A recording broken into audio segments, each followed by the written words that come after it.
du monde. Bonsoir tout le monde. J'espère que vous m'entendez bien.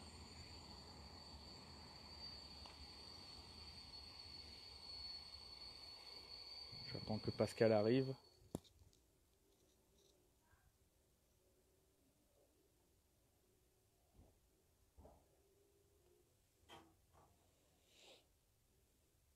Bonsoir Ludwig, bonsoir Aurélien, bonsoir Romain, bonsoir Christophe, bonsoir Patrick, bonsoir Chris. Pascal est là.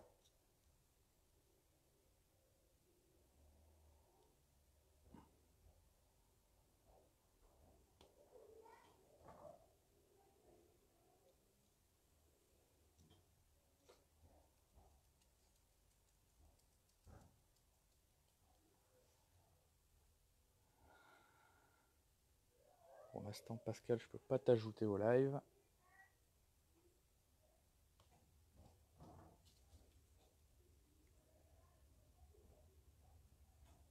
Espérons qu'on n'aura pas de problème technique.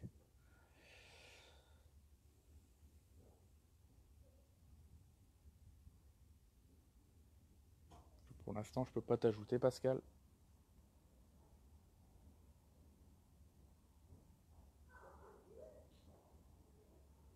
Ah, dommage. Voilà, c'est bon. Hop, on va ajouter Pascal. Hop.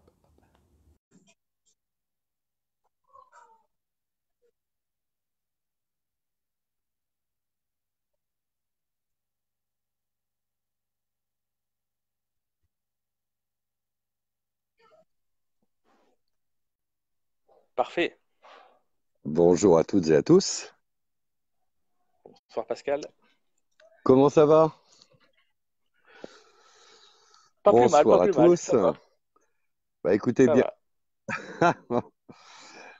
bienvenue donc à toutes et à tous. Il est 20h30 pour cette édition spéciale qui a été organisée donc à l'occasion de la première année d'existence. Donc on fête les 1 an de notre groupe préféré, le Feeder en live, qui aujourd'hui compte 1613 membres. Le 1613e, je crois, s'est inscrit il y a un peu moins de 45 minutes. Alors, je C'est ça. suppose que c'était pour vivre intensément cette interview. Donc, et derrière ce groupe, eh bien, il y a un bonhomme,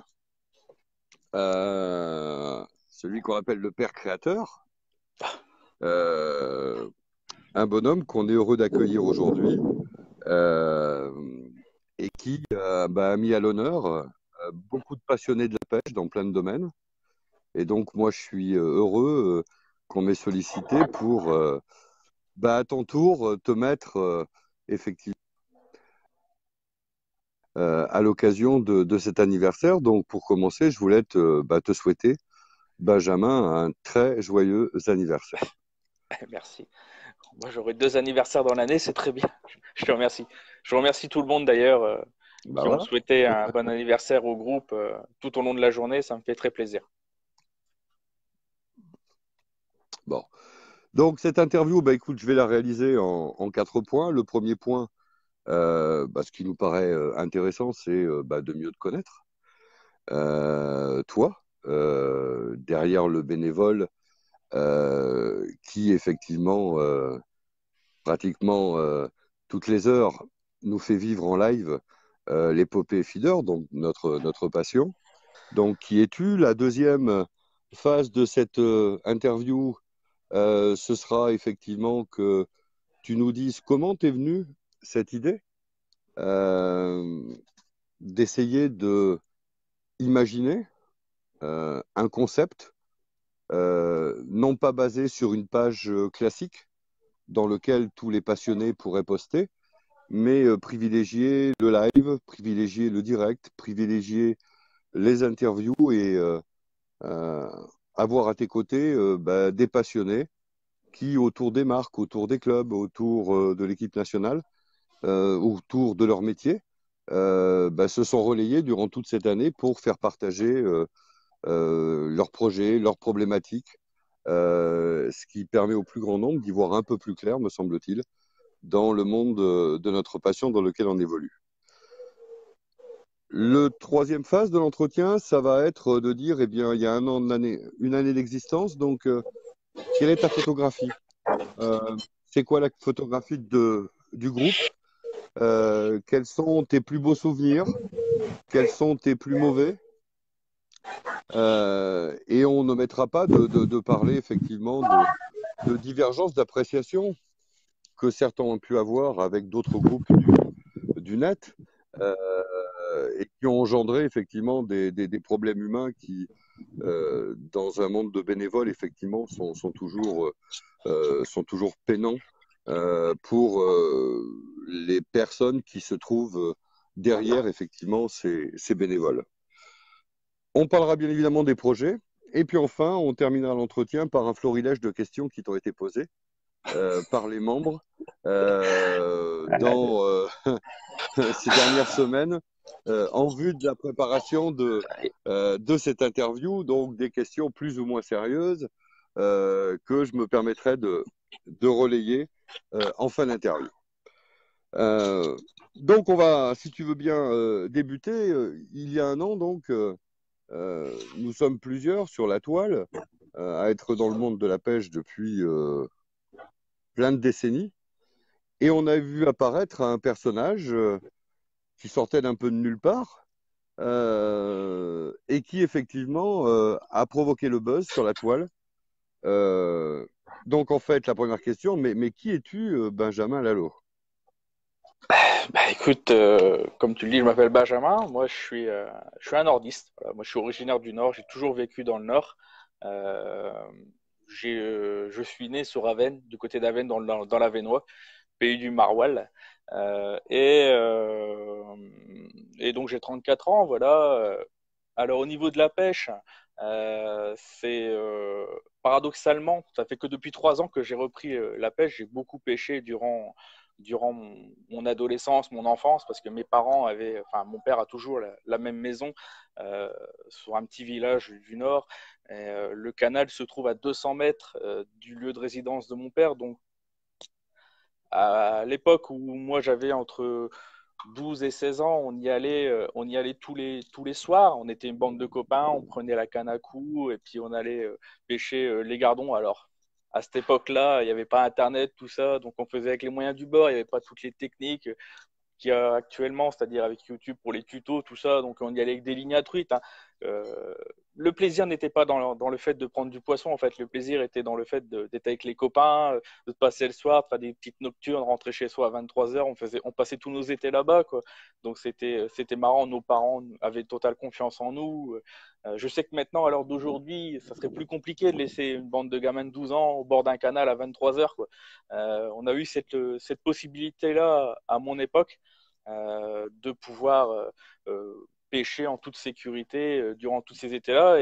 Et ensuite, la vie a fait que, après mes études, c'est vrai que j'ai abandonné complètement la pêche, n'ayant pas possibilité d'y aller plus que ça. J'ai mis de côté. J'ai mis tout simplement de côté et en habitant sur Hasbrook, donc ma ville de résidence actuelle, un été, je me suis dit, ça serait sympa de pouvoir réunir les familles et les amis autour d'un barbecue et pourquoi pas autour d'un plan d'eau et puis de faire une pêche à la truite. Donc on va me dire, ça n'a rien à voir avec le feeder. Je me suis racheté donc une canne à coups, une station, puis quelques semaines avant cette journée-là, je me suis remis à aller à la pêche. Bon, la canne à coups, j'ai pas trop accroché. Euh, C'était plus les mêmes, j'avais plus les mêmes sensations que j'avais quand j'étais adolescent. Et rapidement, je me suis penché à regarder un petit peu sur Internet ce qui se faisait et j'ai vu des vidéos donc de Manfred. On a tous regardé au moins une de ses vidéos quand on est passionné de feeder. Et je me suis dit, tiens, c'est intéressant, c'est sympa, c'est dynamique, c'est plutôt cool. Donc, je me suis acheté ma première canne. Ma première canne feeder, je me la suis achetée donc il y a 3 ans. Et j'ai commencé à pêcher au feeder. Donc, en partant de là, l'aventure a commencé donc il y a 3 ans. Et petit à petit, j'ai acquis du matériel, j'ai pris de plus en plus de plaisir. Et je me suis orienté tout de suite vers la pêche aux méthodes qui étaient, à mon sens, plus adaptées à ce que je recherchais comme sensation. C'est vrai que je pêche très rarement à la cage. euh, et, euh, et voilà, ensuite, tu vas certainement me poser comme question, mais je vais les laisser venir, je vais pas aller plus loin. Concernant tout ce qui a pu me passionner au niveau des vidéos, tout ça, mais on va y venir après. Euh, voilà, quoi, j'ai commencé comme ça, voilà. J'ai commencé comme ça, le feeder, en fait, il y a 3 ans, et depuis, c'est resté. Et puis, voilà. Je me suis passionné pour cette pêche il y a 3 ans. Mais avant ça, le feeder, je connaissais pas. D'accord. D'accord. Et au niveau parallèlement, parce que pour administrer un groupe comme le nôtre, effectivement, il faut un minimum de connaissances et de compétences techniques dans le domaine de l'informatique, dans le domaine de la vidéo, dans le domaine. C'est ta formation d'origine, Benjamin, ou pas du tout, ou c'est juste une passion également? Alors, je suis informaticien. C'est vrai que je ne vais pas parler de mon métier. D'accord. Euh, Paradoxalement, je n'ai pas commencé dans l'informatique. Je vais parler un petit peu de ma carrière professionnelle, ça ne me dérange pas du tout. J'ai été charpentier pendant 5 ans. Mon père étant charpentier, enfin, il est à la retraite depuis cette année. Mon père a toujours souhaité avoir l'un de ses deux garçons parce que j'ai un frère qui est un peu plus jeune que moi, avoir l'un de ses deux fils qui puisse reprendre le flambeau. Donc pendant 5 ans, j'ai travaillé avec lui. Mais j'ai senti rapidement que c'était pas fait pour moi. J'avais pas la passion. Voilà, c'est des métiers, le bâtiment, si t'es pas passionné dès le départ, c'est compliqué. Tu le fais mal et puis ensuite Hmm. t'en viens à traîner un peu les bottes le matin. Et donc dans la société où mon père travaillait, où j'étais donc salarié avec lui, lui était le chef d'équipe, moi j'étais donc le second. La société a fermé et la question s'est posée, allez maintenant qu'est-ce que tu vas faire? Parce que voilà, quoi, Hmm. tu as un diplôme qui ne te permet que de faire cela. Ou alors aller travailler en usine, parce que oui, avant ça, j'ai travaillé en usine, tout ça, j'ai fait des petits boulots. Donc c'était soit retourner dans la case usine, manutentionnaire, ou retourner sur les chantiers. Bon, euh, les chantiers, moi j'avais fait le tour en 5 ans. C'était pas ma passion, c'était pas mon truc. Donc, je me suis formé au métier de l'informatique, tout simplement. Et donc, les métiers de l'informatique, j'ai eu un diplôme équivalent bac. J'ai rapidement travaillé dans diverses structures. J'ai toujours été passionné aussi de vidéos et de photos, mais vraiment à un niveau très très amateur. J'ai toujours aimé prendre quelques clichés, quelques vidéos. C'est surtout de la vidéo, de la photo un peu moins. Mais dans les métiers de l'informatique, on aime tout ce qui est nouvelles technologies. J'ai toujours aimé passer des heures et des heures sur Internet. Et donc, c'était à peu près il y a 8 ans que j'ai passé mon diplôme, à cette époque-là, Facebook commençait à naître, YouTube commençait à exploser un tout petit peu. J'ai toujours passé beaucoup d'heures à ce moment-là, depuis cette époque-là, sur Internet et les nouvelles technologies. J'adore les réseaux sociaux. Je suis un peu partout, hein. Le feeder en live est aussi présent sur Instagram et sur Twitter. Euh, il n'y a que Google Plus. J'ai pas accroché comme beaucoup, mais sinon oui, ouais, je suis un peu partout sur les réseaux sociaux. Pour moi, c'est un peu ma deuxième maison, quoi. Hmm.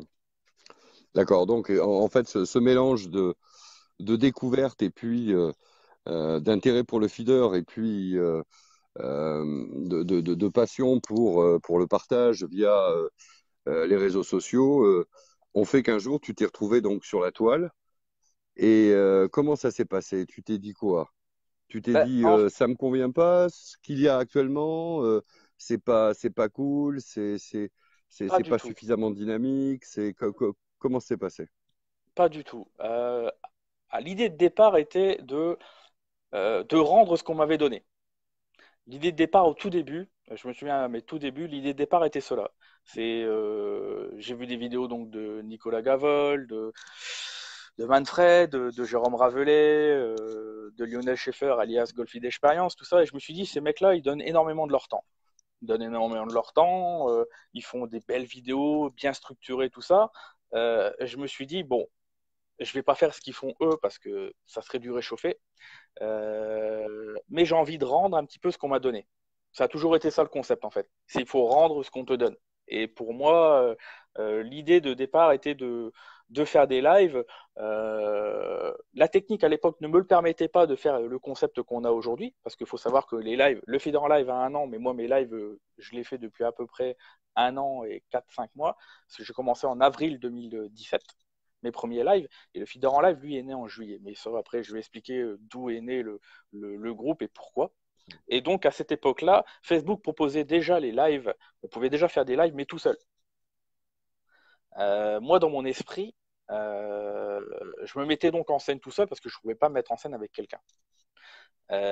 Et donc, au début, je proposais des tutos, je racontais mes parties de pêche. Donc, je faisais un live le vendredi soir et je faisais un live le dimanche soir. Donc, le vendredi soir, c'était pour expliquer un peu ma stratégie, le lieu de pêche. Je discutais avec les internautes, on élaborait une stratégie, savoir par rapport au temps, par rapport aux températures, tout ça. Et puis, on essayait de trouver quelque chose qui pourrait fonctionner suivant les conditions. Et le dimanche soir, on faisait un petit débrief et on expliquait un petit peu ce qui avait fonctionné, ce qui n'avait pas fonctionné, les sensations que j'avais eues, tout ça. Étant tout seul, on attend de quelqu'un qui fait des lives une certaine expérience, une certaine maîtrise de son sujet, surtout quand on est tout seul. Et ça, je l'ai rapidement compris que tout seul, j'avais des limites parce que j'avais pas une grande expérience, j'avais pas 20 ans d'années de pêche derrière moi, je débutais, on était sur la donc deuxième année, là vu que je suis dans la troisième, j'étais dans ma deuxième année de pêche et encore, je pêchais que pendant les belles périodes, le travail faisant et puis n'ayant pas le permis, mais ça on y reviendra un peu plus tard aussi, c'est compliqué donc j'y allais par parcimonie, surtout la première année. Là, quand j'ai commencé mes lives, c'est vrai que l'année dernière, j'y allais quasiment tous les week-ends parce que j'avais un ami qui me prenait en voiture. Donc là, je cadençais tous les week-ends, pêche, 2 lives par semaine. Ça tournait à plein régime, quoi. Mais néanmoins, même avec une année de pêche, sans pêcher avec quelqu'un qui a une grande expérience, parce que l'ami avec qui j'étais, lui aussi, je vais pas dire était débutant, mais le feeder, il découvrait aussi parce que c'était un pêcheur à la canne à coups avant. Donc, j'ai jamais eu d'encadrement avec quelqu'un qui a 10 années de feeder derrière lui, qui a tout connu, qui a connu les premiers feeders, tout ça. J'ai beaucoup appris par les réseaux sociaux surtout. Voilà, les réseaux sociaux, les groupes. Par exemple, avant d'arriver sur le premier groupe de feeders où j'ai été, c'est-à-dire TPF, j'ai fait mes premières armes à apprendre les premiers montages, tout ça, c'était sur Pêcheurs Unis de Lille. C'est un gros forum du Nord-Pas-de-Calais. J'ai appris mes premiers montages, j'ai appris toutes les bases, parce que bon, entre 16 ans et 31 ans, 32 ans, il y a beaucoup de choses qui ont évolué. Nous, on pêchait avec des lignes à truite quand on était gamin, tout ça. J'avais aucune connaissance, je savais pas faire un nœud.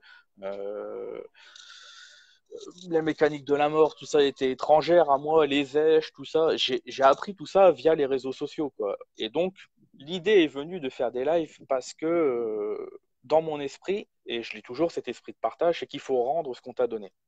Moi, c'est comme ça que je vois les choses. C'est on te donne quelque chose, il ne faut pas que tu le gardes pour toi. Il faut que tu essaies de le transmettre.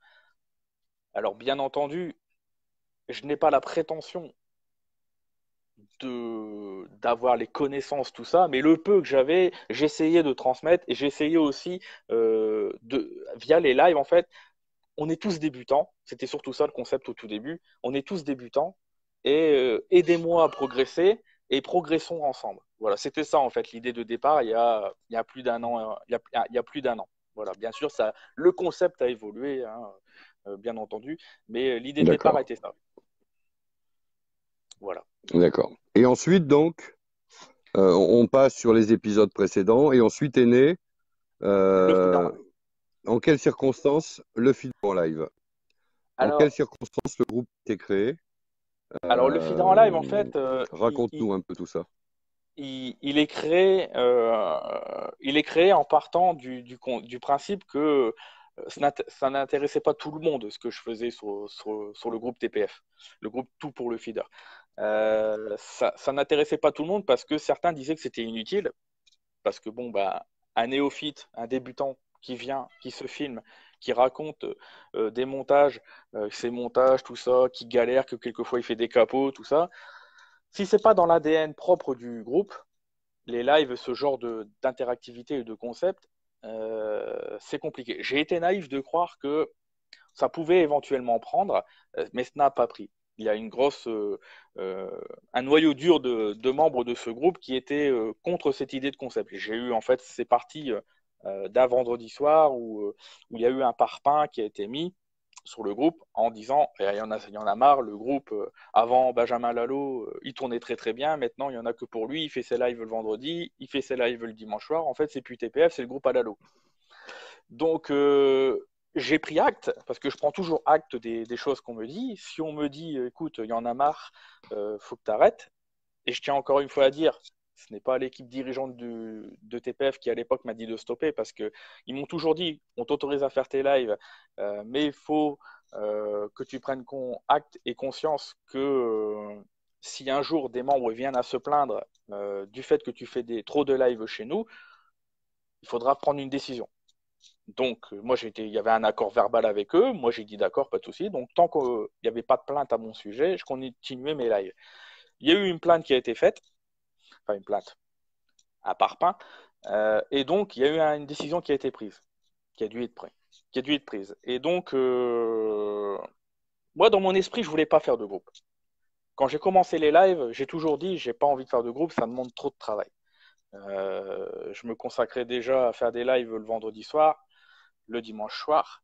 Quand on a travaillé toute sa semaine, alors, encore une fois, on ne me force pas hein, à faire les lives, mais quand on a travaillé toute sa semaine et qu'en plus le week-end on se consacre donc une journée à la pêche et à faire des lives le vendredi soir et le dimanche soir, ça prend énormément de temps. Je me suis dit, si en plus de ça je dois consacrer du temps à administrer un groupe, ça va être trop lourd.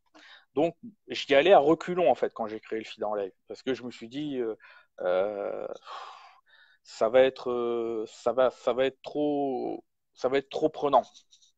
Mais je me suis dit en même temps, j'ai pas envie d'arrêter, j'ai pas envie qu'on me dise bon bah tu dois arrêter, c'est pas bien ce que tu fais et accepter et dire bon bah ok, j'arrête tout quoi.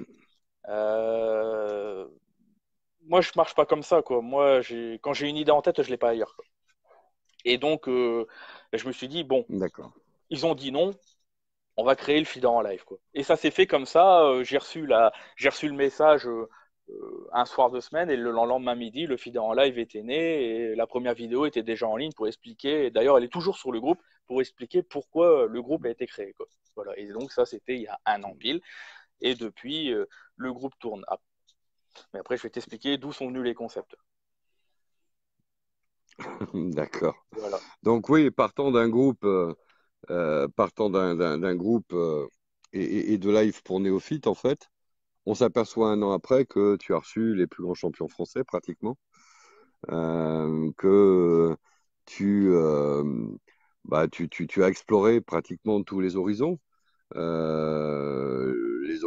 effectivement du néophyte, de l'apprentissage, les horizons du pêcheur de loisirs qui veut faire partager sa passion. On voit fleurir des pêches classiques, des pêches de spécimens, des gens qui pêchent le barbeau. On découvre plein de paysages et puis il y a parallèlement à cela les interviews où tu as sollicité plein de passionnés au travers des clubs, au travers des pêcheurs sportifs, au travers des gens dont le métier est intimement lié à la pêche. Donc tout ça, ça fait beaucoup de jobs et comment tu as géré un peu finalement toutes ces composantes-là et est-ce que tu as trouvé autour de toi des collaborateurs, je sais que tu en as, qui co-administrent le groupe avec toi, des gens qui effectivement ont dit ouais, il faut y aller, il faut explorer tous azimuts ce concept finalement de réactivité et puis Mm. ce concept d'interview. Comment ça s'est passé en fait? Alors en fait, les live interviews pour ce concept-là, Je l'avais depuis le départ dans mon esprit, mais la technique ne me le permettait pas. C'était disponible qu'aux États-Unis à l'époque, quand j'ai commencé mes lives. Parce que je me suis rapidement rendu compte que moi tout seul, c'était pas un concept qui était fait pour durer. Parce que d'une part, quand tu te mets en scène tout seul, à cette époque-là, il y avait Manfred qui les faisait. Juste à cette époque-là. Il faisait ça, mais pour la Kanaku, lui. Et on voyait clairement la différence entre ce qu'il proposait lui, et je me compare pas avec lui, hein, qu'on se le dise bien. Mais ce qu'il proposait lui, et ce que moi je proposais. On était tout seul, donc face caméra. Lui avait vraiment une technique au point. Et moi, ça balbutiait, c'était pas viable. Donc les critiques qu'il y a eu à cette époque-là, je tiens à le dire, parce que je ne l'ai pas dit dans la question précédente, elles m'ont servi en fait. Et je les remercie d'ailleurs. Je remercie ces gens-là. Et je tiens à le dire que ces critiques-là ont été très productive et positive pour moi. Ça, je tiens à le dire que ça a été un moteur et un élan et ça m'a permis de progresser. Je l'ai pas mal pris. Au début, j'ai pas forcément compris parce que pour moi, dans mon esprit, c'était ah, mais ils comprennent pas que j'essaye de faire quelque chose. Parce que moi, dans mon esprit, ce que je propose maintenant, je l'avais déjà à l'époque. Il faut savoir ce que je pense des choses, mais ça vient pas au fil de l'eau. C'est le concept qu'on a aujourd'hui. Pour moi, il est dans mon esprit depuis plus d'un an. Mais la technique ne me le proposait pas. J'avais pas les contacts aussi. Hein, parce que bon, bah, pour faire mon premier live interview comme j'ai fait avec Yohann Housset, on n'approche pas Yohann Housset en lui disant hey, mon pote, salut, je vais faire un live interview, ça t'intéresse? Eh non, il a fallu négocier un petit peu avec Yohann, il a fallu lui expliquer un peu le concept. Parce que la première personne que j'ai reçue en live, quand j'ai tapé du poing sur la table en disant voilà, je vais faire un live interview, c'est pas avec un pêcheur amateur ou quoi que ce soit. Non, c'est direct, on a pris Yohann Housset. Ça, c'est la première personne qui est venue sur le live. Donc tout ça, ça pose tout de suite les bases. On m'a dit tout de suite, tu n'arriveras pas à faire mieux que ton premier live. C'est ça qu'on m'a dit. C'est là, tu mets la barre très très haute. Et je lui dis non, c'est le premier qui va, ça va donner un moteur pour la suite. Parce que si tu n'as pas Yohann Housset en premier, peut-être que c'est plus difficile à attirer les autres. Par contre, si Yohann Housset te fait confiance tout de suite au départ, ça donne plus de facilité pour convaincre les autres. Parce que ça m'a servi. J'ai dit, voilà, tiens, regarde, ça c'est ma première interview. Et je me servais justement de cette interview-là pour attirer les autres. Je me disais, voilà, regarde, j'ai eu Yohann, il m'a fait confiance, regarde le résultat que ça a donné. Est-ce que tu es intéressé? C'est comme ça que j'ai, entre guillemets, dragué Vincent Hurt pour le deuxième live et ainsi de suite. Voilà, maintenant je présente plus mes lives, j'ai plus besoin de dire parce que les gens nous connaissent. Mais c'est comme ça que j'ai procédé pour attirer les gens. Ensuite, tu me posais la question, ouais, ça prend énormément de temps et l'équipe aussi. Faut savoir que moi, si je peux éviter d'administrer le groupe, je le fais. J'évite de le faire, c'est pour ça on est cinq. Au début, quand j'ai créé le groupe, j'étais tout seul, j'étais avec Steve, donc un ami qui est du Nord. Et lui, il faisait pas de live du tout. Bon, il aimait bien le concept, tout ça. Il m'a suivi depuis le départ, mais on n'était pas toujours en face, surtout, donc c'était compliqué. Et j'ai tendance aussi, quand j'ai une idée en tête, comme je t'expliquais, je l'ai pas ailleurs. Et parfois, je vais pas dire que j'impose, je vais pas dire que j'impose, mais j'ai du mal à revenir sur un truc que j'ai décidé de faire, quoi. Et si je suis pas avec quelqu'un qui a les mêmes ambitions ou disons la même pensée que moi, c'est vrai que parfois j'ai du mal. Et c'est un défaut, c'est un défaut. Ça, je le conçois parfaitement que c'est un gros défaut. Et je suis obligé de travailler avec des gens qui ont les mêmes sensibilités que moi. Et donc, ça rapidement, je me suis retrouvé tout seul. Et donc, j'ai dû créer une seconde équipe d'administration où là, ça fonctionnait bien. On avait chacun notre rôle. Hein, il y avait Christophe Perronnet et donc sur la toile, l'autre personne s'appelle Dédé Browning, enfin il s'appelle André, et ça fonctionnait bien. Moi, je faisais mes lives, eux faisaient l'administration, c'est-à-dire accepter les membres, la petite modération sur le groupe, parce que c'est ça en fait la vie d'un groupe, c'est il faut faire de la petite modération, quoi. Il faut refuser ou accepter des membres, animer le groupe, faire des partages, des repartages de ceci ou de cela, et ensuite donner vie et corps à ce groupe. Moi, j'ai envie de me me focaliser que sur les lives en fait. Après, bien sûr que je fais un peu de modération sur le groupe, tout ça, mais si je peux déléguer, je délègue à un maximum, quoi. Et par contre, les administrateurs, je leur soumets rarement ce que j'ai envie de faire au niveau des concepts de live, tout ça. Je leur dis, je vais inviter telle personne, tout ça. On en débat rarement. Alors, certains vont trouver ça choquant, tout ça, mais au niveau des lives, j'ai une liberté totale. Il ne m'interdit rien sur le staff actuel que j'ai. J'expliquerai pourquoi c'est plus Christophe et Dédé qui sont dans le staff après. Mais là, le staff actuel avec Tony, Aurélien, Michael et Gaëtan, c'est vrai on a tous notre rôle et au niveau des lives, ils ont très très bien compris rapidement qu'il fallait me laisser faire, quoi. C'est comme c'est mon bébé, c'est mon concept. Je prends, j'écoute, hein, j'ai pas des œillères, hein, je suis pas fermé, hein, tout ça. Mais c'est vrai que si j'annonce par exemple, aujourd'hui on fait un live toi et moi, ou la semaine prochaine je vais faire un live avec Pierre ou Paul, c'est vrai qu'on en discute rarement ensemble. Je leur dis tiens, la semaine prochaine je reçois tel invité, quoi. Voilà, c'est acté, c'est fait. Ils sont souvent même au courant en même temps que les membres, quoi.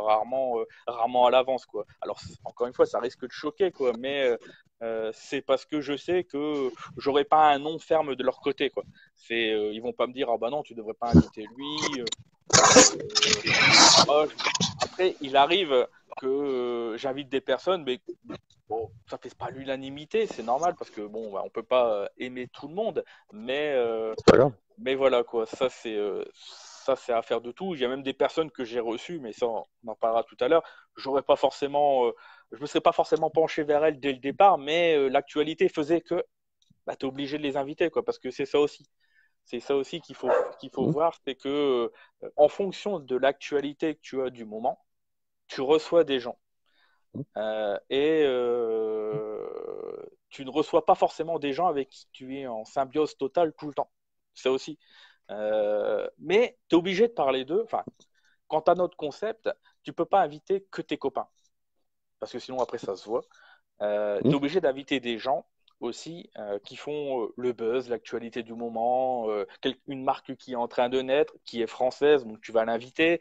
Tu ne serais pas forcément penché vers elle si elle avait rien sorti parce que bon, tu n'as pas forcément des affinités avec elle, mais tu l'invites parce que le public a besoin de pouvoir découvrir ces personnes-là, quoi. Parce que c'est ça aussi le concept du truc, c'est que l'idée de faire venir des gens en interview, c'est pas juste bon, ok, tu te regardes dans un miroir, t'es pas très très bon, comment tu peux valoriser tes lives? Bon, ok, tu vas inviter quelqu'un. Bon, ok, ça d'accord, c'est une raison.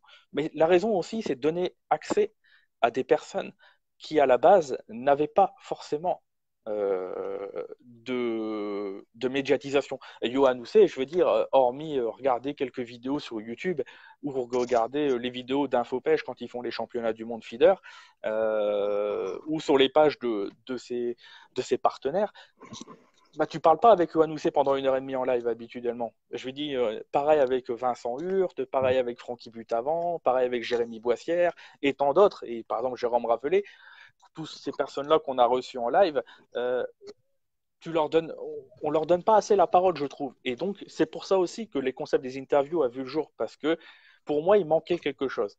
Voilà. Parce que créer un groupe pour créer un groupe, ça ne sert à rien. Ça, je le dis tout le temps. Je vois beaucoup de groupes fleurir sur Internet. Je veux dire, si tu crées quelque chose qui existe déjà, ça n'a aucun intérêt. Il faut que tu apportes une plus-value par rapport aux autres. Voilà, c'est mon sens en fait. Si tu fais 50 restaurants dans la même rue, après, le client, lui, sait plus où manger. Par contre, si tu crées un concept, un truc innovant, un restaurant où tu manges les yeux bandés, tiens, intéressant ça.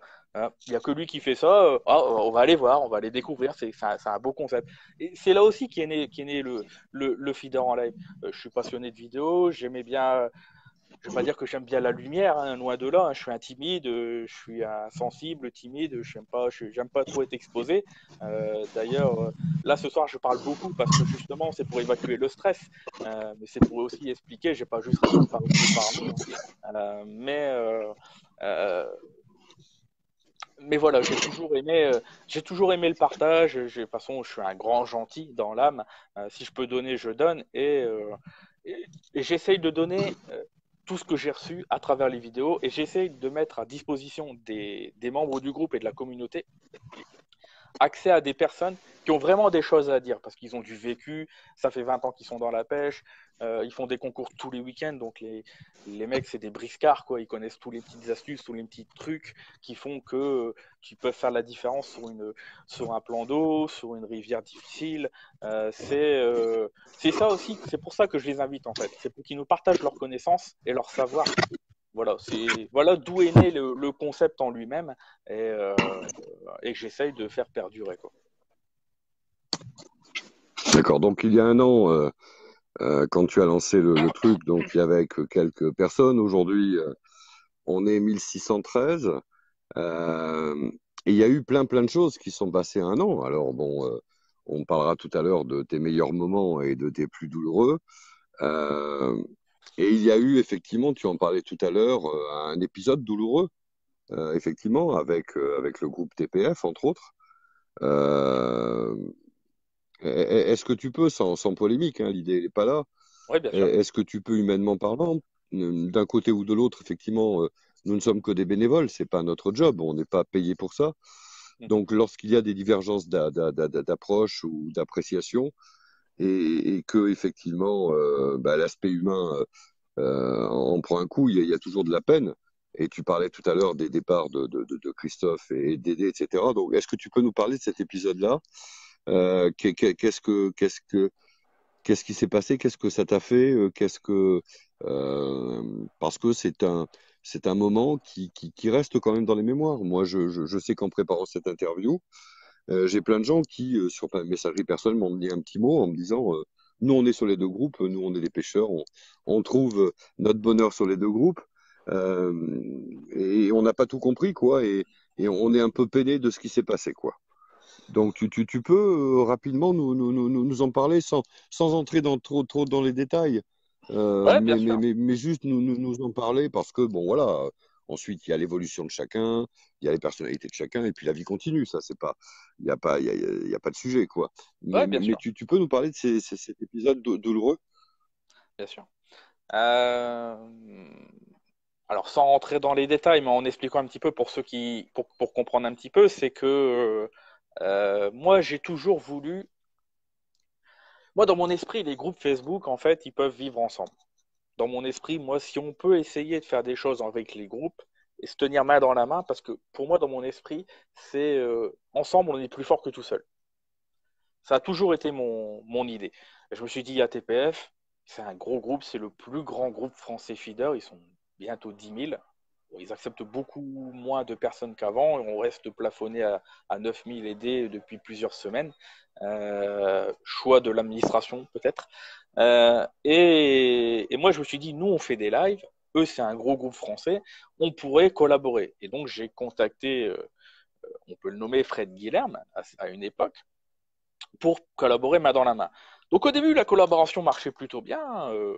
On faisait des repartages de chez eux, eux faisaient des repartages de chez nous. On avait comme recommandation sur notre groupe leur groupe et eux le nôtre. Donc tout était bien. Christophe a donné un coup de main à Fred et ensuite d'aider également sur l'administration. C'est à partir de là que ça peut déconner. Et le problème, c'est que ce qui se passe en interne dans un groupe, dans la vie d'un groupe, doit rester en interne. Je veux dire, ça peut pas fuiter quoi, de trop, parce que sinon, après, c'est compliqué. Et après, des jalousies peuvent naître. Et le truc, c'est que nous, grandissant,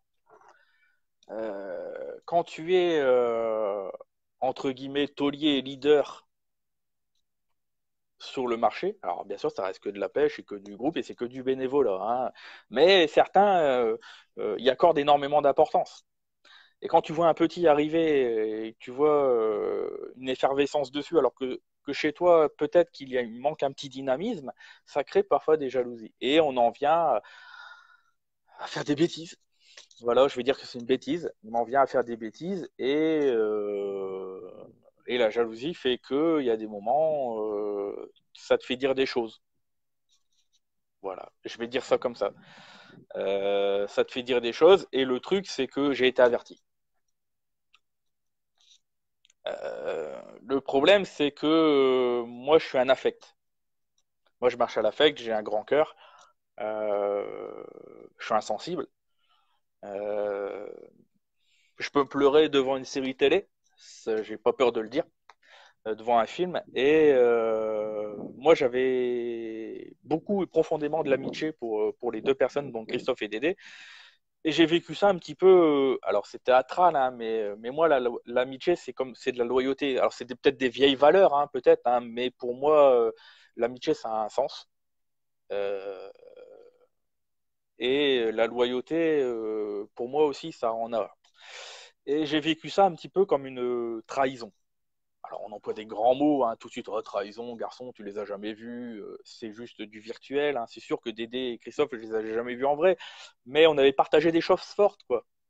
Et, euh, et ils étaient là depuis la première heure, de mes premiers lives en avril, quoi. Et donc, quand j'ai vu ces captures d'écran, c'est vrai que quand j'ai vu les intitulés des conversations, avec les mots qui ont été employés, c'est ça a du mal, ça a mal passé, quoi. Ça a mal passé et de ce fait, il y a eu ce qu'il y a eu. Donc il y a eu un déballage qui a été fait sur les deux groupes. Et en partant de là, tout le monde a été perdant au final. Aussi bien l'administrateur de TPF, donc Fred, il a perdu ce qu'il a perdu. Je ne vais pas rentrer dans les détails, tout le monde est au courant. C'était très dommageable parce que ça donnait une mauvaise image. Parce que dans cette histoire, on a aussi embarqué Thierry Huet, qui est quelqu'un que j'apprécie énormément, qui est un de nos fidèles partenaires sur le groupe. J'ai été peiné pour lui. Parce que sa société a été exposée négativement au tout début qu'il créait sa marque et parce que Fred était l'un de ses consultants. Et donc c'est une histoire vraiment triste et dommage. Euh, j'ai beaucoup de peine encore par rapport à ça. J'ai aucune haine. C'est ça on pourrait dire, punaise, tu pourrais avoir de la haine, mais j'en ai pas en fait. J'en ai pas. J'ai surtout beaucoup de peine. J'aimerais pouvoir, sincèrement. Je vous le dis, hein, je dis pas ça pour faire bien parce qu'on est en live interview que je suis avec toi, mais j'aimerais sincèrement pouvoir discuter avec Fred. Non pas pour mettre les choses au clair, loin de là. Mais les gens qui me connaissent vraiment savent que quand j'ai un conflit avec quelqu'un, moi je le vois en vrai, on discute pendant 1 heure, 2 heures. On se tape dans la main, on se tape dans le dos, et c'est terminé. Et il n'y a pas de problème. Et je sais qu'un jour ça arrivera, il y aura une photo qui va apparaître, moi et Fred, main dans la main, et dire voilà, allez, on oublie. Moi, ce que j'ai vraiment envie, c'est d'oublier en fait. C'est de me dire c'était une bêtise, c'était une erreur. Des erreurs, on en fait tous. J'en ferai aussi. J'en ai fait à mes débuts. J'ai dit des énormités, des conneries dans mes premiers lives. Euh, et c'est pour ça aussi que j'ai eu des critiques. Mes premiers lives de maintenant, quand je les regarde, je me dis, mais tais-toi, qu'est-ce que tu es en train de dire? Mais ça fait partie de mon vécu, de mon passé. Maintenant, j'essaie de me repentir en essayant de proposer des choses un peu plus de qualité. Mais voilà, donc tout ce que je veux dire, c'est que j'ai dû me séparer de ces deux personnes. Et en plus, ils n'ont pas compris pourquoi j'ai dû me séparer d'eux. Donc c'est ça aussi qui rend douloureux les choses, c'est qu'ils n'ont pas compris en fait. Ils n'ont pas compris comment moi j'ai vécu les choses en fait de l'intérieur. J'essaie de leur expliquer, j'ai pu discuter un petit peu avec elles pour leur expliquer à Christophe et à Dédé, mais pour eux ils ne comprennent pas. Moi tout ce que je demandais c'est qu'on me prévienne en fait, que je sois pas prévenu de l'extérieur. Parce qu'en fait c'est Aurélien qui m'a prévenu. Parce qu'Aurélien lui faisait partie de l'administration de TPF à l'époque. Et il m'a dit écoute il y a des choses. Aurélien il est comme il est, toi qui le connais, lui il est fort en gueule. Mais il aime pas les coups tordus, il aime pas les coups par derrière, il aime pas les coups de Trafalgar, quoi. Donc c'est ça aussi qui va vous prouver que nous on fait pas de trucs comme ça, c'est que moi je pourrais pas me le permettre. Parce qu'Aurélien tout de suite il déballerait tout. Donc vous pouvez être sûr que moi il n'y a pas de coups de Trafalgar, quoi. Mais donc il m'a averti, au début il voulait pas me le dire. Et je l'ai forcé un petit peu la main, me dire écoute, t'en as dit pas assez ou trop dit, quoi. Et donc il m'a divulgué les choses. Et le fait que ça vienne de lui et pas des deux personnes qui étaient chez moi, ça m'a profondément peiné, quoi. Ça m'a profondément peiné et j'ai eu du mal à encaisser le coup, quoi. Voilà, quoi. C'est vrai que, Hmm. ouais, voilà, quoi. Ça m'a fait quelque chose, quoi. Bon, voilà. Bon, on a parlé du sujet parce que je pense qu'on ne pouvait pas raisonnablement ne pas en parler. Il fallait évacuer tout ça. Voilà, et puis c'est la vie. La vie, elle est ainsi faite. Oui, Il y a effectivement différentes étapes. Il y a des fois des chemins ou des sensibilités qui sont différentes. oui. Et, euh, et puis c'est comme ça, quoi. C'est comme ça. Enfin, aujourd'hui, donc, c'est 1613 personnes, c'est plein de vues, c'est plein de partages sur pas mal de groupes et notamment sur YouTube. Euh, Est-ce que tu peux nous faire une photographie un peu de cette année? Euh, Quels sont tes plus grands moments? Euh, bah, voilà, ce qui t'a le plus ouais, ému, là où il y a eu le buzz, parce que bon, voilà, on est sur les réseaux sociaux aussi Ouais, pour faire le buzz, pour provoquer l'événement. bien Sinon, bah, sûr. voilà, on reste à la maison. Bon, je parlerai pas de ce qui t'a le plus déplu, parce que ce qui t'a le plus déplu, je pense que c'est cet épisode humain là qui est pas simple à gérer. Mais Ah, voilà, et il y a en un an aussi d'autres choses. d'existence, Ouais, ouais, ouais. Ouais, excuse-moi. bon, allez, les meilleurs moments, Benjamin, pour Ouais, toi, de cette année. les meilleurs moments, bah écoute, faut revenir au tout début en fait. Quand tu fais ton premier live interview, tu dois imposer ton concept, puis tu dois le faire arriver, et puis tu as le pari fou de dire, allez quoi, on va aller taper au meilleur pêcheur français, quoi, on va voir si ça marche, quoi. Et puis tu reçois un avis positif très rapidement, et tu te dis, waouh, ok, bon, on va jouer, on va le tenter, quoi. Et puis tu arrives à voir Yohann Ussé. Au début, tu te dis que bon, tu réalises pas trop. Tu fais ton live, tout ça, mais ça après la diffusion de ton live, tu te dis ah quand même, tu l'as fait. Et c'est de là que tu te dis quand même ah ouais. Et voilà, quoi, Yohann Housset, quoi. C'est moi je l'idolâtre. Si je pouvais avoir un poster dans ma maison, je le mettrais. Ma Ça, femme serait pas il faut, ma, ouais. ma femme serait pas d'accord, quoi, mais ouais, je suis un grand fan. J'y peux rien, c'est comme ça. Il y en a, ils sont fans de Zidane, il y en a qui sont fans de Cristiano Ronaldo, il y en a qui sont fans de n'importe quoi, de Roger Federer. Eh ben, moi, c'est Johan. Et je suis désolé, c'est comme ça, je suis un Bah fanboy. écoute, Voilà. Ma foi, j'y peux rien. J'y peux rien, c'est sa personnalité, son franc-parler. J'ai toujours aimé les francs gueules, c'est pour ça aussi que je m'entends bien avec Aurélien. C'est que moi, j'y arrive pas. Moi, je suis un consensuel, j'essaie toujours d'arrondir les angles. Ouais, mais attends, on va essayer d'arrondir le bordel. Non, non, non.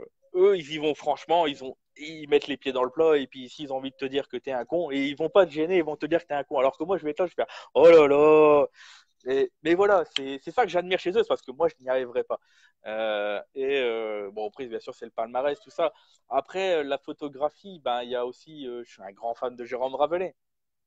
Je suis un grand fan de Jérôme Ravelet. Le faire venir en live, au début, il n'était pas très chaud parce que bon, voilà, on l'a senti un peu hésitant dans le début de son live parce que bon, bah, faire une vidéo pour un sponsor, c'est une chose. Pour faire une vidéo en live, en direct, c'est une autre chose parce que c'est ça le truc, c'est que là, il n'y a pas le droit à l'erreur. Il y a du direct, tu vas pas pouvoir la retoucher la photo. Tout ce que tu vas dire, ça va être, c'est fini, tu l'as dit. Si tu as dit merde, bah merde, y est là, quoi. C'est comme ça. Bien sûr, après, le moment emblématique aussi de notre groupe, c'est le recordman de vue, c'est bien sûr Francky Butavant. Je peux pas ne pas le citer. Ça, c'est un super moment. Un mec en or, il m'a envoyé un mug. Il est là, je le vois, qui est juste là dans ma vitrine. Un mug avec donc une photo de lui et Rive, la marque qu'il représente. Et, euh, et voilà, quoi, il y a ça, bien sûr Vincent Hurt, hein, comment ne pas citer Vincent? C'est ça aussi, c'est magnifique. C'est Vincent Hurt, quoi, que ce soit si tu Johan. cites tout le monde, t'es un peu le. Ouais, non, mais non, non, non, non, après, Si tu après, cites tout le monde, t'es un peu ça fait un peu Michel Drucker ton truc, quoi. Tout le ouais, monde est mais gentil, quoi. ouais, mais Non, c'est non, je compliqué, plaisante, c'est une c'est boutade. compliqué. C'est compliqué de sélectionner, de faire une photographie, de dire parce que en fait tous les Non, non, mais moments j'entends bien. sont bons. Après, bien sûr, il y a eu toi.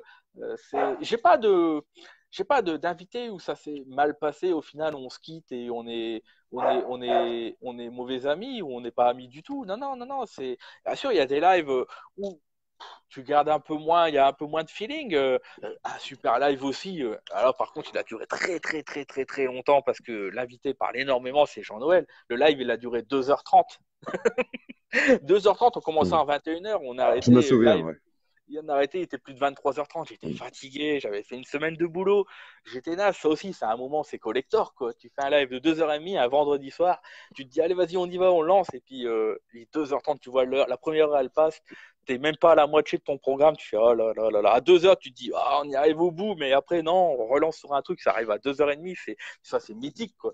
C'est emblématique, c'est mythique, c'est, euh, voilà. Après, j'aurais une pensée particulière aussi pour quelqu'un qui m'a ému tout à l'heure quand je l'ai eu au téléphone, et c'est Jérôme Villet. On a pu faire découvrir son métier, enfin le métier qu'il pratiquait encore cette semaine, encore pendant une semaine d'ailleurs. Et c'est vrai que là, on était vraiment dans la découverte de quelque chose qu'on ne connaît pas en fait. C'est ça aussi. Si on pourrait résumer en fait l'histoire des live interviews, ça serait sur celui-là en fait, la photographie en fait. Parce que en fait là, on découvre clairement quelque chose et on apprend. Là, clairement, on apprend. Là, moi, du début à la fin sur ce live, il n'y a pas quelque chose que je connaissais en fait. J'ai tout été dans la découverte totale. J'ai appris le métier de A à Z de producteur de caster, comment ils sélectionnent tout ça. Et, c'est magnifique, quoi. C'est voilà, c'est oui, j'ai une pensée particulière pour lui, surtout en ces circonstances actuelles, parce que euh, il vit des moments pas faciles et j'ai passé un super moment quand j'ai fait mon live avec lui.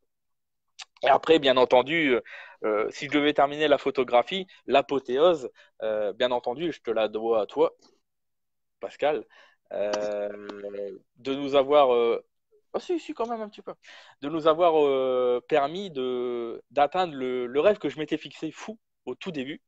Je me suis dit, si à la fin de l'année, on arrive à faire quelque chose avec l'équipe de France, ah, on pourra dire que l'année, elle aurait été belle. On part de rien, on arrive à l'équipe de France.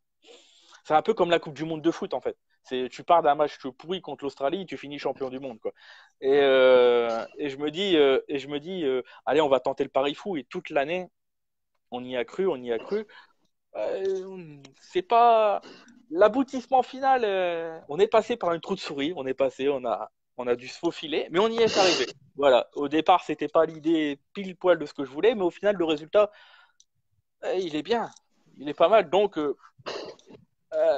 via des chemins détournés, on arrive toujours à obtenir ce qu'on veut si on le veut vraiment. Et en plus, si on a le soutien, parce que bon, bah, c'est aussi grâce à toi, hein, je sais pas, une bonne étoile, et puis via les rencontres. Voilà, la photographie, c'est ça. La photographie positive, c'est ça. Mais il y aura quelques points négatifs parce qu'il y a pas, il y a aussi un autre petit truc qui a été dans l'histoire du FIDA en live, mais il faut que je revienne là-dessus en fait. Voilà. D'accord. Bon, ben, c'est super chouette. Donc maintenant, bah, en clair, 1 an c'est bien, mais il faut que le bébé grandisse. Ouais. Euh, voilà, donc, bah, c'est quoi les projets de Feeder Les en projets. live pour la saison 2018-2019 en fait? Les projets, les projets. Alors, ça commence déjà dès maintenant, parce qu'en fait, je me suis dit, et c'est sous l'impulsion de Jean-Noël, m'a donné l'idée. euh, je cherchais un concept pour cet été pour faire gagner des trucs, et je dis, qu'est-ce qu'on pourrait faire gagner au prochain tirage au sort? Et Jean-Noël me dit, eh ben moi, je veux bien faire gagner une journée de pêche avec moi. Et je me suis dit, c'est pas con ça, c'est pas con, on va pas se limiter à ça. Je fais parce que Jean-Noël, en fait, lui, est guide de pêche en Belgique. Donc on a commencé avec lui. On a fait gagner 2 journées de pêche, qui est d'une valeur de 250 euros, parce qu'il les finance, hein, ces journées de pêche. Et c'est gratuit. Et donc je me suis dit, bon, on les a reçus en live, les gars. On a reçu les mecs en live. Peut-être que si on les approche et qu'on leur demande de donner un peu de leur temps, dans cette année ou en 2019, on ne va pas fixer de date, mais chaque semaine faire gagner une journée de pêche avec un de nos champions. Je ne vais pas dire que ce sont des champions, mais c'est pêche avec ton champion. Voilà, comme ça on ne froisse personne. Pêche avec ton champion. Et donc, j'ai sollicité certains membres de nos live interviews pour leur demander s'ils voulaient pas participer à ce genre de concept. Alors, c'était parfois un peu compliqué de leur expliquer parce qu'eux, ils pensaient que c'était pour pêcher tout de suite. Et en ce moment, il y a beaucoup de compétitions, c'est les divisions, tout ça. L'été est là, il y a peut-être les vacances en famille. Après la rentrée, il y a encore des championnats, c'est pas évident. Non, non, non, je leur ai bien expliqué, c'est pour jusque 2019. Vous prenez une journée, ça va, vous allez pêcher, hein, vous pêchez tous les week-ends, les gars, vous prenez un mec avec vous, ça lui fera plaisir. Voilà. Donc ça, c'est un premier projet. Bon, c'est un projet qui concerne tout le monde. Ensuite, qu'est-ce qu'il va avoir? On va glisser tout doucement vers le CIPAC. Le CIPAC qui arrive fin octobre. Vous allez me dire, Octobre. ouais, mais entre maintenant et fin octobre, il y aura quoi? Alors bon, il y a un autre projet qui me tient particulièrement à cœur, comme je te l'ai dit, c'est de pouvoir faire des choses avec d'autres groupes. Donc, il y a Romain qui est là, c'est Wata Rum Fishing du groupe Passion Carpoku qui est là. Moi, mon objectif, c'est de pouvoir faire des choses, des sorties intergroupe. C'est de pouvoir faire des trucs. Ah, toi, t'es feeder en live, c'est très bien. Toi, t'es Passion Carpoku, c'est très très bien. Ben, faisons une pêche ensemble. On est deux pêcheurs de coups. Toi, tu pêches au moulin, moi, je pêche à la canne. Faisons une sortie en commun. Et donc, l'idée est née de faire un concours. Alors, il faut un concept. Il faut un premier jet pour voir si ça marche, pour voir si ça intéresse les mondes. Moi, je suis du Nord. Romain est du Nord. En plus, on est de la Melville. Comme quoi, Hasbrook est très prolifique en administrateur. Non, bien sûr, je plaisante. Ce qui s'est passé, c'est qu'on a décidé de faire un premier test. Donc, ça arrivera donc début septembre. 10 pêcheurs de chez nous, 10 pêcheurs de chez eux. Et on forme une américaine, tirée au sort sur place. Donc, les gens ne se connaissent pas. Le principe est là, c'est le partage total. C'est que les mecs ne se connaissent pas. On tire les équipes sur place, un mec de chez eux, un mec de chez nous, et on forme les doublettes. Et on fait un concours via les dons de nos partenaires, et on offrira des lots. Et l'idée ensuite, après, d'exporter cela. Les projets aussi, c'est de pouvoir faire ça en Bretagne, en Alsace, dans le centre, dans le sud. C'est de faire ça un peu partout. Et pas uniquement avec Passion Carpoku. Ça peut être avec un autre groupe feeder. Mm. Ça peut être, et pas forcément sous l'idée d'un concours. On peut très bien faire pêcher sur un bras de canal et juste se retrouver autour d'un barbecue, s'amuser, rigoler. Mais voilà, ne pas rester sectaire. C'est surtout ça l'idée que j'ai envie de véhiculer, c'est que c'est pas parce qu'on est feeder en live qu'on doit pêcher qu'avec des mecs du feeder en live. C'est pas parce qu'on est passion carpoku qu'on doit pêcher qu'avec des mecs de passion carpoku. Euh, pour moi, les groupes, ils sont faits pour communiquer. On est sur Facebook. Facebook, c'est quoi? C'est un réseau social. Et réseau, c'est quoi? Social. Donc, communication. Enfin, je sais pas. Pour moi, c'est d'une évidence même. Il faut partager. Donc il y a ce concept-là que j'ai envie de mettre au point, donc avec d'autres groupes, hein. D'ailleurs, s'il y a des administrateurs qui nous regardent, n'hésitez pas à nous contacter. Il n'y a pas de problème, on pourra faire des sorties ensemble. Donc il y a déjà ce concept-là donc de septembre. Ensuite, donc il y a le CIPAC. Donc pareil au CIPAC, on va essayer de faire des rencontres, des petits jeux concours sur place. Je vais être là les 3 jours normalement. Je vais essayer de passer sur les stands. Avec les lives que j'ai fait toute cette année, j'ai beaucoup de contacts. Je vais essayer de voir avec les responsables de stand si on peut pas vous faire gagner des petits trucs pendant toute la durée du salon, parce qu'un salon c'est aussi ça, quoi. Il faut faire vivre le salon.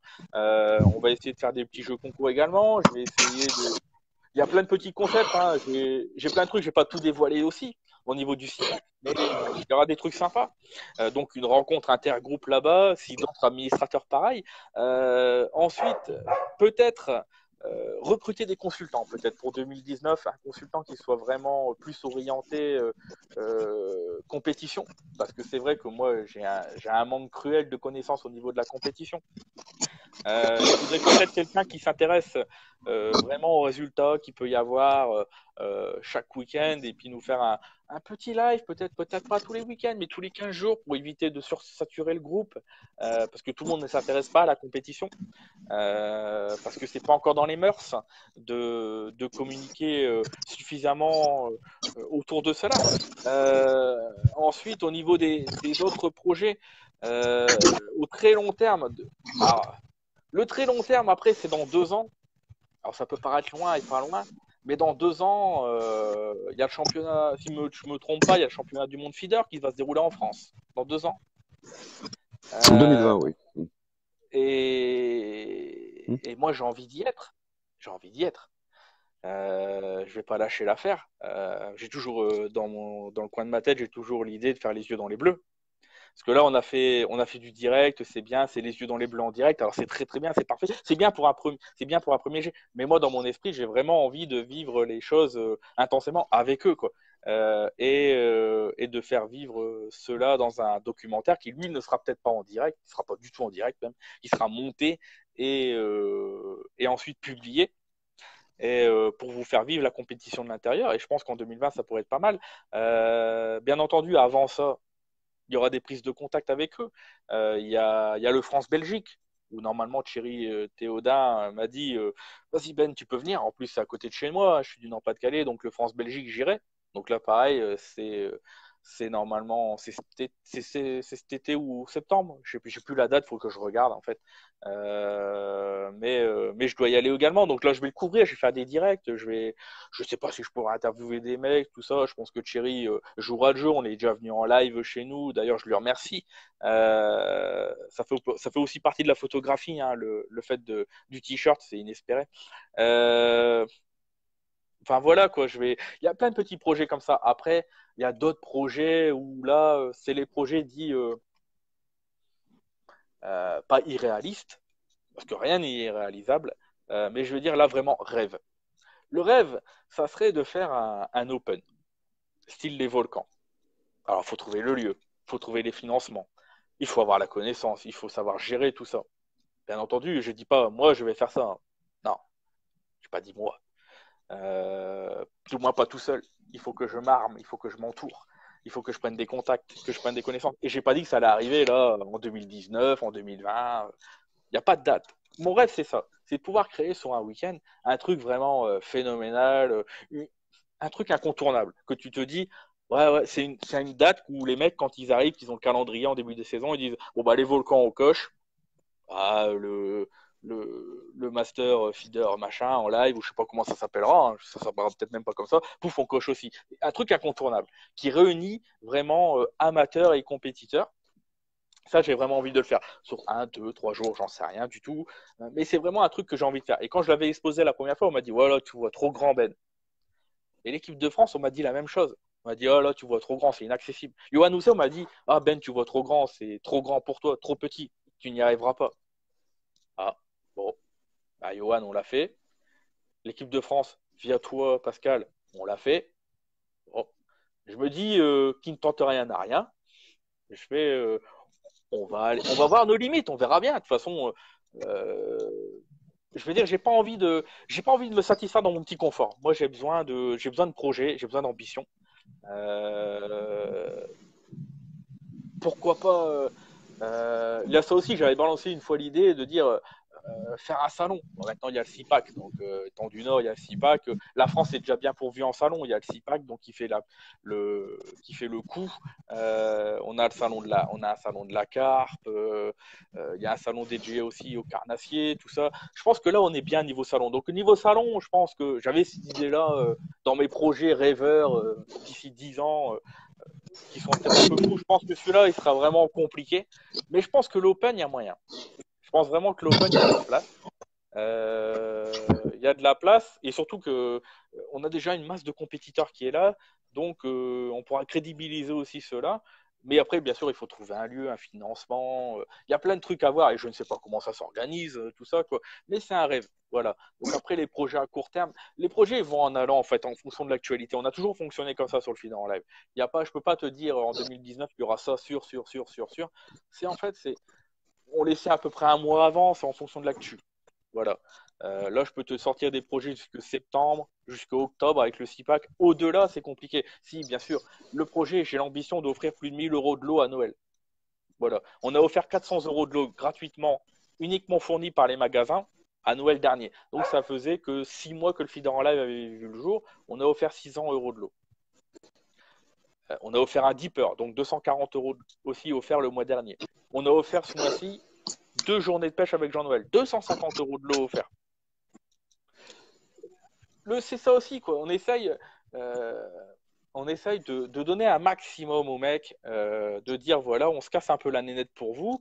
On essaye de faire en sorte que ça soit dynamique, qu'il y ait des choses, parce qu'on nous a reproché aussi beaucoup, c'est de recevoir des marques en fait.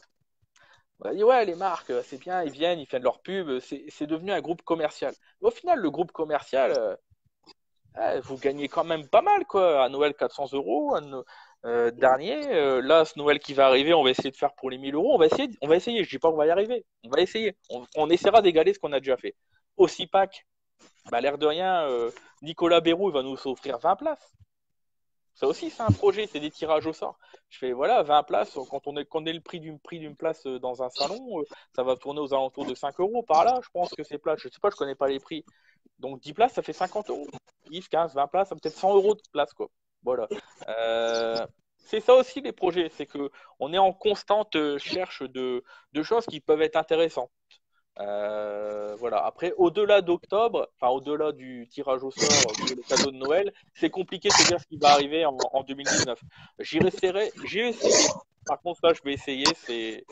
C'est comme les bonnes résolutions qu'on fait à la nouvelle année. Je vais essayer cette année de couvrir nationalement des épreuves de division et de championnat proche de chez moi, donc dans la Somme, à Abbeville, tout ça. Ça, je vais essayer. Voilà. Ça, c'est ce que je vais essayer de faire pour me prendre un peu, pour me faire un peu les crocs. Voilà. D'accord. Bien, on arrive donc et pour rebondir à la dernière partie, effectivement, qui est la partie florilège de questions. Et en fait, les questions que les internautes t'ont posées pour préparer ce live bah, sont dans la droite ligne de ce que tu viens exposer. Et il y a 7 personnes qui me demandent, en fait, dans Feeder en live, on trouve de tout. On trouve effectivement le feeder de loisirs et puis on trouve la compétition. Et bah, c'est bien ça la pêche. Il y a la pêche de loisirs et la pêche sportive. Euh, Est-ce qu'à terme, Benjamin, tu aimerais créer chez nous, alors c'est quelqu'un du Nord, hein, c'est des gens du Nord, un team feeder en live? Est-ce que tu as ça comme projet? Voilà la première question. Ah, alors, écoute, c'est une bonne question. Ah oui, celle-là, je ne l'ai pas vu venir. Ah, j'ai vu venir beaucoup de choses, mais alors ça, j'ai envie de te dire pourquoi pas. C'est pas moi qui l'invente, hein. Non, non, non, Il non. y a 7 personnes. Alors, la plupart du temps, je pense des gens du Nord Ouais, qui effectivement posent la question. Voilà, certains font référence au t-shirt qui arrive, etc., en disant, mais à ouais, terme, est-ce qu'on pourrait pas faire un team? Alors, un team où on pourrait se retrouver, qui peut faire des compétitions, pas forcément des compétitions officielles, mais ouais. voilà, les concours ouverts à tous, etc. Voilà, et certains font référence au team feeder en live. Voilà. Est-ce que c'est dans ta petite tête, il y a déjà cette Alors, fibre-là, fédérer encore plus? alors, ah, honnêtement, l'idée me séduit. J'y ai pas pensé. C'est vrai que c'est dommage, hein. Ça peut être même être bête hein, de penser à tout sauf à ça. C'est vrai que Oui. j'y ai pas pensé. L'idée est séduisante, ouais. L'idée est séduisante et ça mérite franchement d'être creusé, de voir déjà s'il y a des intéressés déjà. C'est surtout ça, quoi. Est-ce qu'il y a des intéressés mais c'est pareil, c'est un monde que je ne connais pas du tout. Donc,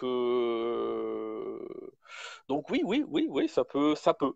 Je dis pas non, mais ça, c'est l'idée est séduisante et Non. l'idée me plaît beaucoup. Oui, oui, oui, pourquoi pas. Absolument. Pourquoi pas. Me dire D'accord. quand ça sera fait, Deuxième, il avec faudrait me rentrer en question. contact avec moi en fait. Euh, Oui. ouais, non, mais ça, voilà. Deuxième grande idée.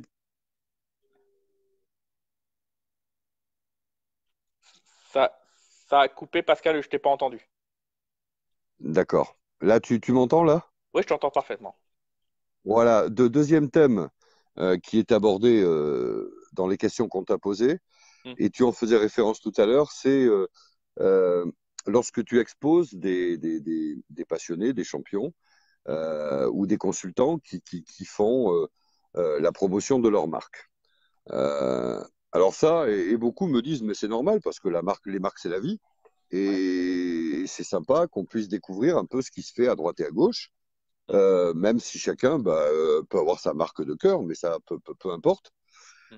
Et certains me disent, mais par contre, est-ce que c'est pas dur en tant qu'intervieweur d'avoir une neutralité bienveillante en fait? Euh, Euh, alors, certains me titillent, enfin, t'ont titillé toi, en hmm. disant colmique un jour, colmique toujours. Voilà. Donc, euh, est-ce que c'est pas compliqué? Et certains même faisaient référence effectivement aux interviews des hommes politiques en disant le journaliste, il peut très bien ne pas avoir la même sensibilité idéologique que la personne. Pourtant, il se doit une certaine neutralité et une neutralité bienveillante si on veut capter effectivement le public euh, de la marque en question, quoi. Donc, est-ce que c'est compliqué en fait? Et c'est la Ouais, question qu'on te pose. c'est le plus dur en fait. C'est, c'est compliqué parce que tu dois pas avoir d'a priori. C'est ça. Tu dois pas avoir d'a priori sur le matériel, bien que tu ne l'aies jamais utilisé et que tu n'as pas d'affinité plus que ça avec la marque.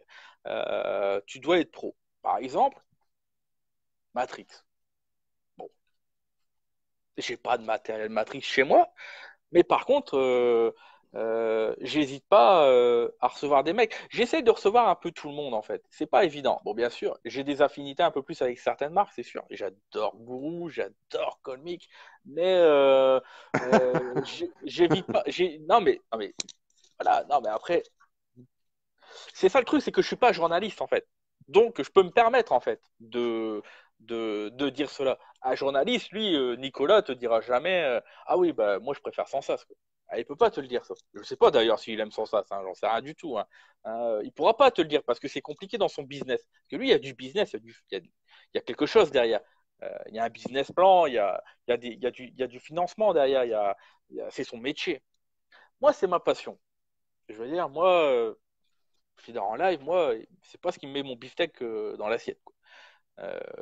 Donc, j'ai un peu plus de largesse vis-à-vis de ça. Mais j'essaie quand même d'être le plus neutre possible. Et d'ailleurs, je vais même dans les projets, c'est ce que je n'ai pas dit, c'est que moi, mon projet aussi, c'est d'aller visiter tous les showrooms. Donc, bien entendu, je vais commencer par celui qui m'a tendu la main en premier. Et si on me dit, ouais, communique un jour, communique toujours, et là, je fais référence peut-être à certains qui vont me regarder, certaines marques qui vont nous regarder ce soir, c'est que Comic, ils m'ont tendu la main en premier. J'ai demandé à qui je peux visiter le showroom. Comic m'ont dit, viens, viens, viens, viens chez moi. Donc voilà, donc je dois y aller là cet été. J'ai essayé de tendre la main plusieurs fois à Rive. Pour l'instant, Rive, c'est peut-être, on ne sait pas. Je... Et pourtant, je relance souvent. Hein. On m'a dit ouais, on va voir. Il faut parce que moi j'adorais aller voir Rive. Pourtant j'ai rien de chez Rive hein, chez moi. Il y a rien que d'y aller. C'est quand même des lieux assez sacrés quoi. C'est leur showroom. Habituellement il y a que les revendeurs qui ont le droit d'y aller et les mecs qui représentent la marque. Un amateur comme ça qui arrive avec son live, sa caméra et qui vient faire sa petite interview dans le showroom. Ils sont pas habitués les mecs. Donc ça peut faire peur.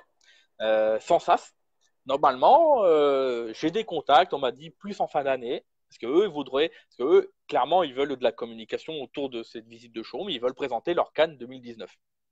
Pas de problème, on va y aller, hein, je vais y aller. Moi, j'ai demandé, je veux y aller. Maintenant, j'ai rien de canne en sensas. J'ai une vieille canne, c'est la toute première que j'ai achetée. J'ai pas de moulin, même les hameçons, c'est pas des sensas. Le nylon, c'est pas du sensas. J'ai rien en sensas. Mais je vais adorer y aller. Je vais adorer y aller. Je vais pouvoir discuter avec eux. Donc pour moi, les marques, il y a pas de, j'ai pas de d'a priori. J'ai mes préférences, j'ai mes, j'ai des choses que j'aimerais avoir, tout ça. Mais ensuite, c'est pas parce que j'utilise pas de matrice, pas de Sensas, pas de Preston ou que sais-je encore que je vais boycotter quoi. Non. boycotter, c'est pas dans mon truc. Si tu donnes la parole à quelqu'un, parce que c'est ça aussi quand tu fais des interviews comme on le fait, il faut que tu donnes la parole à tout le monde. Et j'ai pas de Milo, pourtant on a parlé Milo avec toi, tu vois. C'est pas, mais j'ai adoré parler Milo parce que j'ai découvert des produits. Quand je suis allé voir Alban Bonato au salon de la carpe à Arnes, il peut te le dire, j'étais en extase devant les cannes. Elles sont belles les cannes quand même. Elles ont de la gueule, hein, les cannes Milo. Mais pourtant, j'ai pas une canne Milo dans mon fourreau, quoi. Voilà, quoi. Mais parce qu'on peut pas tout acheter non plus, quoi. Sinon, je vais pouvoir acheter 50 cannes feeder, 50 moulins. À un moment donné, tu te fixes. Tu te fixes. Voilà. Bon, je suis resté sur Colmic parce que, en fait, en plus, c'est tout bête, hein. On me dit, ouais, t'adores Colmic, mais c'est tout bête, en fait. J'ai eu surtout des promotions. Et j'y peux rien. J'ai Chris Guidez qui fait du Colmic dans son magasin. Et lui, il fait vraiment des promotions quand il y a des soldes. Donc j'ai acheté une combinaison Colmic à moitié prix. Ensuite, une canne pas chère. Je l'ai touché pas cher. Ah, t'achètes ta première canne Colmic et puis t'en es content. Bah, qu'est-ce que tu fais après quand tu es content quelque part? Ben, tu restes dans cette marque-là et puis ben, tu achètes la deuxième canne et puis la troisième. Et puis tu achètes toujours, tu trouves toujours les petits bons plans. Moi qui pêche le méthode et la carpe, j'ai trouvé des cannes plutôt sympas dans cette marque-là. Mais maintenant, demain, je tombe amoureux d'une canne X ou Y d'une autre marque, une Matrix, une Sensas, qu'est-ce que tu veux d'autre, une Milo, et que sais-je encore, hein. Il y a des Preston, bah, j'achèterai une Preston, une Matrix ou une Sensas ou une Rive. Voilà, il n'y a pas de problème. Voilà. Il y a pas, je suis pas. D'accord. Mais c'est compliqué. D'être neutre, c'est le plus compliqué. Surtout quand on est amateur Hmm. et qu'on n'a pas. J'ai pas de formation de journalisme, hein. Moi, je suis pas un Hmm. journaliste. Des erreurs en live, j'en ai fait, j'en referai. Au début, c'était lamentable. Au tout début, en avril, en mai, avant que je commence les live interviews, j'avais une communication qui parfois pouvait froisser quelques marques, hein. Quand je regarde et que je comparais, vas-y, et ouais, que je compare ce moulin avec celui-là, cette canne avec celle-ci. Je le fais plus, ça, parce qu'il faut pas comparer les marques entre elles. Elles ont toutes des bons produits, des mauvais produits, tout ça. Mais ça, on l'apprend en les côtoyant, parce que le milieu de la pêche est un milieu vraiment particulier, avec ses propres codes et ses particularités. Comme tous les milieux. Donc, c'est ça. Et quand on fait ce que je fais, il faut faire attention. Surtout en direct, il faut faire attention à tout ce qu'on dit. Parce que ça peut être repris, déformé, amplifié, mal compris, mal interprété. Donc j'essaie un maximum d'être note et j'essaie de donner à la parole à un maximum de personnes. D'ailleurs, il y a quelques questions que j'ai vues passer. J'espère que tu me la poseras par rapport aux invités. Mais on verra bien si elle est dans ta listing, dans ton listing. Sinon, je la répondrai de moi-même. Ah bah écoute, si tu fais les questions et les réponses, tu vois, chasser le Non, naturel, il non, revient au galop. non, non, non, non. Non, toujours, C'est parce qu'elle m'avait interpellé cette question, c'est pour ça. non, non, toujours dans les questions liées aux interviews. Donc, tu as parlé de la neutralité, effectivement. Euh, Certains me disent, est-ce que tu préfères en fait faire des interviews salon à distance ou est-ce, et tu l'as déjà testé, tu préfères faire les interviews et les directs avec le pêcheur au bord de l'eau? Alors, alors, le pêcheur au Ou bord de est-ce l'eau, que les deux, ouais. ou est-ce que les deux te vont bien? Alors, le pêcheur au bord de l'eau, il faut un minimum de matériel, c'est parce que le pêcheur est en action. On a tenté avec Romain, on n'avait pas encore j'avais pas encore comment dire, les micros HF. Les micros HF, c'est les micros en fait sans fil qu'on peut équiper le pêcheur. Comme ça, toi, tu te retrouves à 5-6 mètres avec un autre Hmm. micro HF, donc tu commentes. Et ça, c'est pas mal ça. J'ai fait une interview comme ça avec Romain. J'ai adoré le faire, mais j'avais pas le matériel nécessaire à l'époque. Maintenant, je l'ai. D'où le fait que j'ai envie de me Hmm. déplacer sur certaines épreuves l'année prochaine pour pouvoir réaliser ce type d'interview. Les interviews salon, j'adore parce que c'est inattendu, c'est imprévu, il y a du monde autour de soi, il y a une effervescence, et puis c'est pas préparé du tout, quoi. T'y vas, c'est au feeling, quoi. Là, clairement, c'est du feeling à mort, quoi. T'y vas, tu te pointes sur le stand, et bonjour, je suis le feeder en live, est-ce que je peux filmer? Tu dégaines la caméra, pouf, tu filmes, et c'est de l'instantané. Et puis là, C'est là que tu vois si tu t'intéresses vraiment au produit ou si tu es juste là pour dire bah alors tu vends quoi aujourd'hui, tu as présenté quoi, c'est quoi qui marche. Non, il faut qu'il y ait des rebondissements. Par exemple, une anecdote. En live, j'étais sur le salon de Courcelles les Lances et j'ai couru pendant 15 minutes avec ma caméra en direct derrière le gars du stand de ses sensas. Parce qu'il y avait toujours quelqu'un qui l'approchait, qui lui demandait quelque chose et puis il cherchait. Il voulait absolument avoir la bonne canne et le bon moulin pour me le présenter en live. Et moi j'étais en direct et j'ai couru derrière. Mais c'est burlesque. Hein. Et j'ai couru derrière comme ça pendant 15 minutes. Il n'y a que dans ces conditions-là que tu arrives à faire ce genre de live. Quoi. C'est, il faut pas que ça soit trop professionnel, il faut que ça soit pro, parce que tu es là pour présenter quelque chose, mais pas non plus de trop. Il faut rester à l'esprit qu'on est amateur, nous. Moi, je suis pas Nicolas Bérou, j'ai pas de business plan derrière, il faut pas que tout ça soit propre, tout carré, tout lisse. Il faut quand même que les gens se sentent... parce que quand tu es sur un salon, moi, la meilleure des remarques que je peux recevoir, c'est j'ai pas eu besoin de bouger de mon fauteuil, j'ai vécu le salon grâce à toi. C'est ce qu'on m'a dit quand je suis allé à tourner quand j'ai vu DJ Delannoy, j'ai vu Vincent Hurt, j'ai découvert des choses, mais le tout en live. Et moi, j'adore ça. C'est des super lives. En fait, c'est plusieurs choses différentes. C'est ça aussi qui est bien avec les lives, c'est que t'es pas enfermé dans une case. C'est que tu peux faire au bord de l'eau. Donc, au bord de l'eau, tu es là pour découvrir une technique, une stratégie. Le gars est là pour t'expliquer des montages, des nœuds, son approche du jour. Au salon, c'est vraiment bon enfant, c'est la super ambiance, on est là pour faire la fête, c'est un salon, hein. Il faut que ça soit dynamique, il faut que ça soit fun, il faut qu'il y ait de l'humour, mais aussi du sérieux. Et ensuite, les live interviews, c'est plus posé, tu vois, comme là, on est tranquille, je suis en train de siroter. Donc pour les anciens qui me connaissent bien, c'est de l'Evian, hein, le fameux sponsor officiel du Feeder en live. Hein. Ça, c'est une vieille légende, ça, au tout début, quand je faisais mes lives, j'avais toujours une bouteille d'évian sur la table. Et c'est resté longtemps, c'est resté longtemps.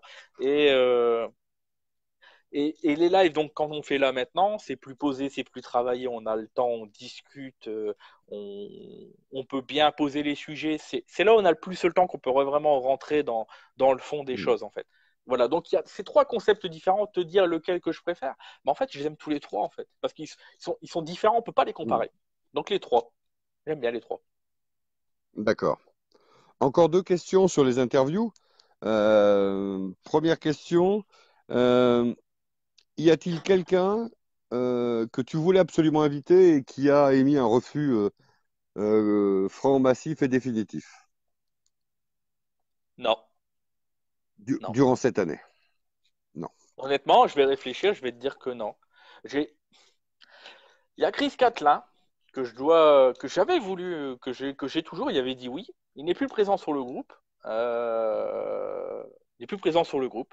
Donc, théoriquement, je ne pourrais pas l'inviter. Mais il m'avait dit oui, donc, mais sinon, après un an massif pour une interview, ah non, les mecs sont friands, en fait.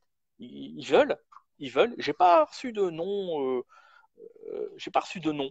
J'ai au contraire, hein, au contraire, j'ai envie de te dire, au contraire, quand j'invite quelqu'un, euh, les mecs, en fait, ils me disent, bah t'as invité un tel, t'as invité lui, et moi je passe quand? Voilà, j'ai plus souvent cette réaction-là, et donc maintenant c'est même plus moi qui choisis systématiquement la personne avec qui je vais inviter, parce que, bon, bien sûr que si, ça je le fais, mais quelquefois j'ai des sollicitations extérieures pour qu'on me force à inviter, enfin me force, c'est un bien grand mot, mais pour qu'on m'incite très très vigoureusement à inviter telle personne, tu vois. C'est plus ce sens-là que l'inverse, tu vois. Non, j'ai pas reçu de non massif, non. D'accord. Quelle est l'interview la plus pourrie que tu aies jamais faite?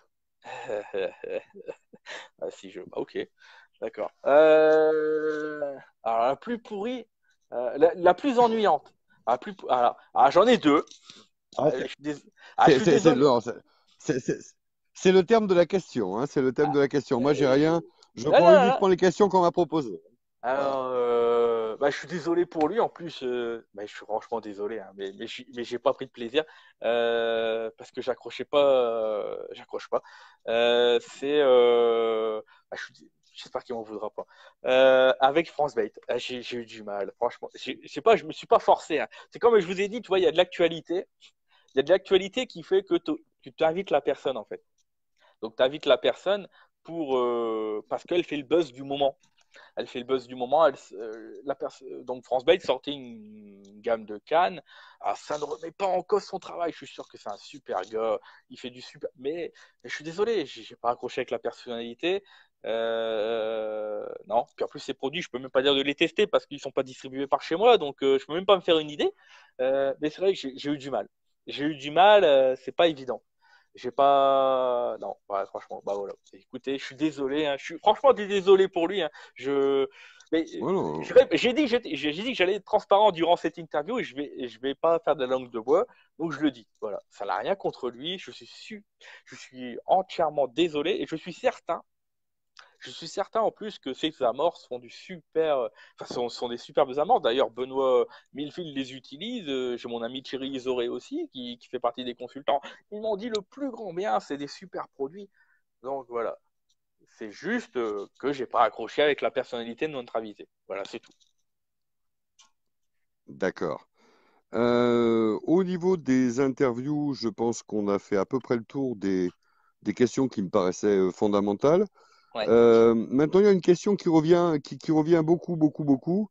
ouais, Euh, Certains me disent, et là honnêtement, c'est beaucoup de monde, vraiment beaucoup de monde, ouais, qui me disent, il est question sur le feeder en live, qu'on se regroupe cycliquement, qu'on se voit, etc. Et ouais, certains me disent, mais il n'y a pas que les concours dans la vie. Est-ce ouais. qu'on pourrait pas tenter le coup de faire une espèce d'assemblée générale?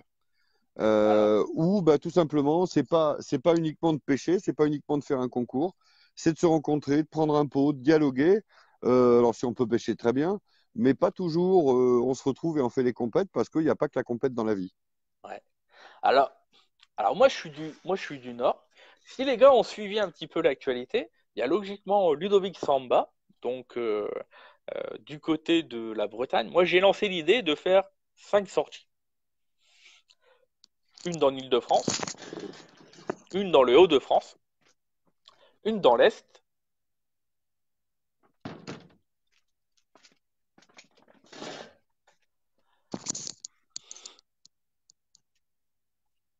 Pas de souci, J'ai essayé de mettre un peu de lumière.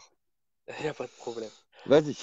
Euh, je disais donc, si les gens ont bien suivi l'idée sur le groupe, après je peux comprendre qu'il y a des nouveaux qui n'ont pas forcément suivi, et c'est vrai que je relance pas forcément ce sujet-là. Moi, l'objectif c'est de faire 5 sorties. Après, une messe qui regroupe toute la France, c'est très compliqué.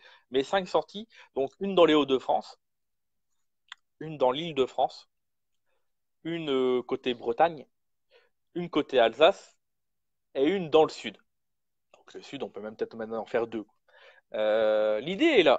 Donc j'ai contacté Ludovic Samba, donc on a quand même déjà fin juillet, j'espère que ça se fera au mois d'août. Normalement, lui il s'occupe de la partie Bretagne. Je cherche toujours des personnes motivées, parce que bon, on me pose souvent la question, oui, les sorties c'est souvent dans le Nord-Pas-de-Calais, mais je suis du Nord en même temps, je vais pas descendre sur Paris pour faire une partie de pêche, c'est compliqué, surtout en n'ayant pas le permis. Donc après, moi j'ai envie de vous dire que il faut mettre aussi je vais mettre à contribution les membres du groupe, mais il faut mettre aussi un petit peu du vôtre. Je veux dire, si vous voulez faire quelque chose, c'est pas parce que vous ne faites pas partie du membre du staff que vous ne pouvez pas organiser quelque chose chez vous.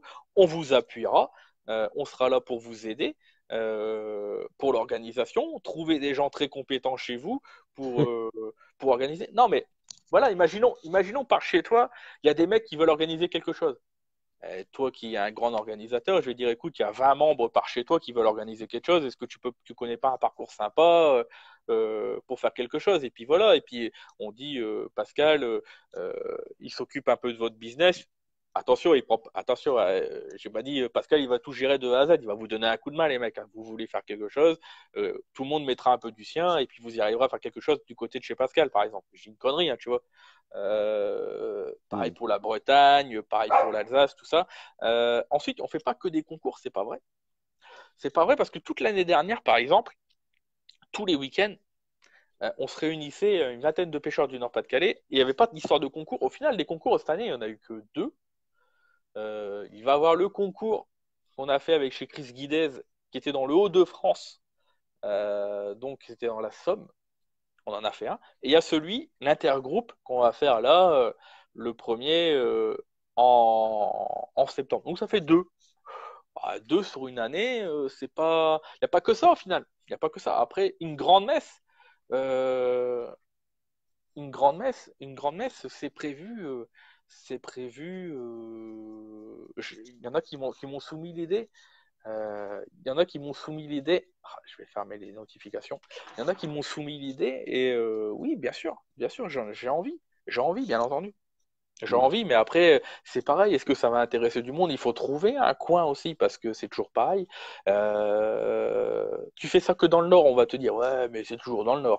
Alors, tu vas faire ça un peu plus profondément dans le Hauts-de-France, du côté de la Somme.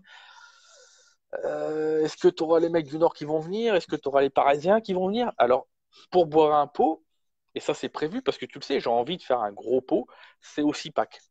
Le CIPAC, voilà, c'est sur Mm. Amiens, c'est un grand salon international, ça on en a déjà parlé toi et moi, et là on a prévu de se voir et de se faire un gueuleton. Alors je ne sais pas comment ça va s'organiser sur place, hein. On est dans les Hauts-de-France, donc ça s'organisera certainement une grande tablée avec tard le soir, parce que les mecs ils sont sur les stands, et puis moi ce que j'ai envie c'est de voir des mecs présents sur des stands, pêcher avec, pas pêcher, mais manger avec des grands champions, et puis aussi manger avec des membres du groupe, ça pourrait être pas mal ça, ça pourrait être bien quoi. Mm. Voilà. Ouais, Ça, tout c'est à fait, une ouais. idée. Alors ouais, C'est une idée de pot. Voilà, juste, c'est une idée. d'accord. Je vois pas mal de commentaires sur effectivement ma position géographique. Alors il faut savoir que à 20h30, il faisait 13 jours, sauf que j'étais sous une pluie battante pendant la dernière heure. Donc je suis sous un parapluie et c'est assez chaud, quoi. Donc c'est noir, il fait pratiquement nuit ici. Il y a des pluies d'orage, donc voilà. Donc excusez-moi, certains disent tu bosses dans l'ombre, bon c'est mieux, mais ouais, c'est vraiment voilà. Et je veux pas tout déplacer puis rentrer à la maison maintenant, quoi. Donc Non, on va voilà. faire vite. On va faire Euh, vite. je, voilà, je m'en excuse. Merci Benjamin. Donc il reste ouais deux, trois choses à voir que les gens là encore ont posé. Ouais, Euh, le premier, c'est effectivement beaucoup te taquinent et moi j'en connais la raison, mais te taquinent sur tes histoires de permis ouais, permis de conduire en disant ouais. putain mais qu'est-ce que tu branles il faut une voiturette, tu veux te coller en colmique pour mettre sur la voiturette, etc. Alors moi je savais qu'il y avait quelque chose de beaucoup plus personnel. Mhm. Alors je veux pas que tu rentres forcément dans le truc, mais est-ce que tu veux t'exprimer là-dessus Oui, pas de ou problème. pas comme tu le souhaites. Pas de souci. Voilà. Bon, je rentrerai pas dans tous les détails parce que c'est personnel, mais Non non non non il j'ai, faut pas. j'ai, j'ai connu un drame dans ma famille et j'étais proche de ces personnes et ça arrive dans une période charnière où on crée la sensibilité d'un homme pour les années futures et le truc c'est que ça m'a marqué et je suis terrorisé quand je suis devant un volant. Voilà, tout simplement et il faut que Ouais. je surmonte cela, donc peut-être aider deux personnes spécialisées peut-être qui me désensibilisent par rapport à ça, mais c'est vrai qu'actuellement c'est compliqué. Voilà, Mhm. Bien tout sûr. simplement. Donc voilà, juste pour éviter effectivement des calembours de personnes qui ne comprendraient pas telle ou telle chose. Donc je me permettais de la poser. Oui, bien sûr. Ouais, excuse-moi si ça a pu te froisser, mais je pense qu'il fallait qu'on Oh, évacue non, ça, quoi. non, non, pas de problème. Euh, alors une question un tout petit peu plus rieuse cette fois-ci. Allez. Et je lis la question, mon cher Benjamin, est-ce que tu as trouvé le lieu de l'étang pour ton tour du stade dans le plus simple appareil? Oh là là. Voilà. Il faut quand même Alors expliquer. ça, c'était suite à un pari fou, c'est ça. Alors, Sur le truc, sur le nombre, voilà, le nombre de membres du groupe Feeder en live. euh, C'est ça. oui, le truc, c'est que j'ai jamais cru qu'on allait être autant en fait. C'est ça le truc, je me suis dit, parce qu'au final, moi, je me décris. Alors, ça va peut-être te faire sourire, mais moi, au tout début, j'ai toujours dit, je suis un escroc. Alors, je sais pas pêcher, j'ai pas le permis, j'ai jamais fait de compétition. Ça fait 2 ans que je pêche et j'ai ma vie. Vas-y, il fait des lives, il arrive à interviewer les plus grands, même l'équipe de France. Et mais c'est un escroc ce type. Et oui, je me suis toujours catalogué comme un escroc. Je me dis toujours, ah, je suis un escroc. La plus grosse escroquerie du monde, c'est ce groupe Facebook, quoi. Et je me suis dit, ah, on va jamais être 1000, c'est pas possible. C'est bon, tu peux faire un pari comme quoi tu vas courir cul nu autour d'un étang si on arrive à 1000. Et le pas de bol, c'est qu'on a dépassé les 1000 et puis que là, ça zig, Ouais. zig, zig, et ça grandit encore. Donc, oui, je vais le faire. Alors, trouver les temps. J'ai un petit trou à pisse, comme on peut dire, par chez moi. Je vais y aller un jour, mais tout seul. Et je vais mettre mon trépied très très loin pour pas qu'on voit trop, hein, mais on verra que je suis. Hein. Et puis je vais le faire. Ouais. Et je le ferai pas en public, ça c'est sûr et certain. Euh, et, euh, mais je vais le faire. J'ai promis, je vais le faire. Je ne sais pas quand, mais je vais le faire, promis. Et je le mettrai sur le groupe, il n'y a pas de problème. Peut-être que ça sera en direct. Je vais assumer, il n'y a pas de problème. Quoi. Je vous l'ai toujours dit, je suis transparent et j'assume j'honorerai. Alors, je mets du temps à l'honorer, c'est vrai, ça pourrait passer pour quelqu'un qui n'a pas envie de le faire. C'est vrai que je vais traîner les pattes pour le faire, mais je vais le faire, il n'y a pas de problème. Il n'y a pas de souci. D'accord, Benjamin. Bah, écoute, moi, j'avais fait le tour de toutes les questions qui m'ont été posées pour préparer cet entretien. Mm. Je pense on a découvert qui tu étais, en fait. Ouais. On a découvert toute ta sensibilité. On a découvert le job de ce qui s'est passé pendant un an dans notre groupe Feeder en live. Ouais. On a parlé des projets, on a parlé effectivement eh bien, des petits florilèges de questions. Euh, Est-ce que toi, tu as quelque chose à rajouter qui n'aurait pas été abordé lors de cet entretien spécial pour le premier anniversaire du groupe? Alors, quelques anecdotes qui font rigoler, qui vont prêter à sourire. Euh, L'un de mes lives, parce que maintenant on va rigoler un peu, hein, on est là aussi pour se détendre. L'un de mes lives où je me suis senti le plus ridicule, mais alors d'une ridicule, c'est quand j'ai déballé mon siège Quorum. Alors, pour tous ceux qui ont eu un siège Quorum, ils savent qu'en dessous, on doit clipser la partie avant avec la partie arrière via une barre qui rentre dans la partie arrière. Enfin, il y a une encoche, il y a quelque chose qui rentre dedans, ça fait clic, et ça solidarise l'avant et le derrière. Pour que quand on s'assied dessus, bah, ça tombe pas. Mais moi, je le savais pas. Et j'ai déballé ça en live, il était 22 heures, je m'assois dans mon siège au milieu de mon salon, hein, parce qu'avant les lives, c'était un petit peu fait avec les moyens du bord, et voilà que je me retrouve complètement sur le cul dans mon salon, parce que le siège il s'est ouvert en deux, et vlouk. Donc, ça, c'était ma plus grosse honte parce que tu es là pour présenter un produit, normalement, tu es là pour le valoriser, pour dire voilà, ah, ben, je le déballe, c'est un unboxing. C'est vrai que les unboxings dans le monde de la pêche, on n'a pas beaucoup. Tu étais là pour présenter quelque chose parce que tu es là pour innover et puis au final, tu te retrouves le cul par terre au milieu de ton salon. Alors, ça, déjà, c'est. Ouais, bon. Un autre truc qui m'est arrivé, alors, ça m'est pas arrivé en live, mais j'ai eu l'air con aussi. N'ayant pas le permis, c'est encore plus compliqué. C'est le fait d'arriver au bord de l'eau. Alors, je vous le dis, ça m'est vraiment arrivé et d'oublier le plus important dans la vie d'un pêcheur. C'est canne. Tu déballes tout ton matériel, ta femme te dépose et elle s'en va et tu te rends compte que tu as oublié tes cannes. Et là, je peux te dire que c'est un grand moment de solitude parce que tu sais qu'elle ne pourra pas revenir de la journée et que sans tes cannes, tu es là pour 8 heures au bord de l'eau à rien faire. Heureusement, mes beaux-parents n'habitant pas loin, j'ai juste perdu 1 heure de ma journée, j'ai pu avoir mes cannes et faire une belle pêche. Mais c'est un grand moment de solitude et je me dis heureusement qu'on n'a pas fait 300 km pour pêcher ce jour-là. Donc, euh, En effet. donc voilà. Hier, une dernière boutade. Euh, je ne sais pas si c'était l'effet interview. J'ai oublié mon bâton d'épuisette. Mmh. J'ai oublié. Ah, ça arrive souvent. Heureusement, j'avais un copain qui était là, qui m'en a fourni un. Voilà, donc plein de. Je suis tête en l'air en fait. C'est ça le problème, c'est que je suis tête en l'air. Il y a Mmh. des moments, j'oublie des choses évidentes. Je fais pas attention. Mais ça, mon père serait là, il me le dirait. Ah, là, là, c'est une tristesse ce garçon, parce que c'est vrai que même quand j'étais sur le chantier, à des moments j'étais tête en l'air. Tu finissais quelque chose et ça sautait aux yeux quand tu le regardais, le truc, il fait ah ouais, il manque un truc là quand même. Mais moi, je le voyais pas. J'étais là, je faisais mon truc, et puis mon père me disait, ah, t'as oublié ça.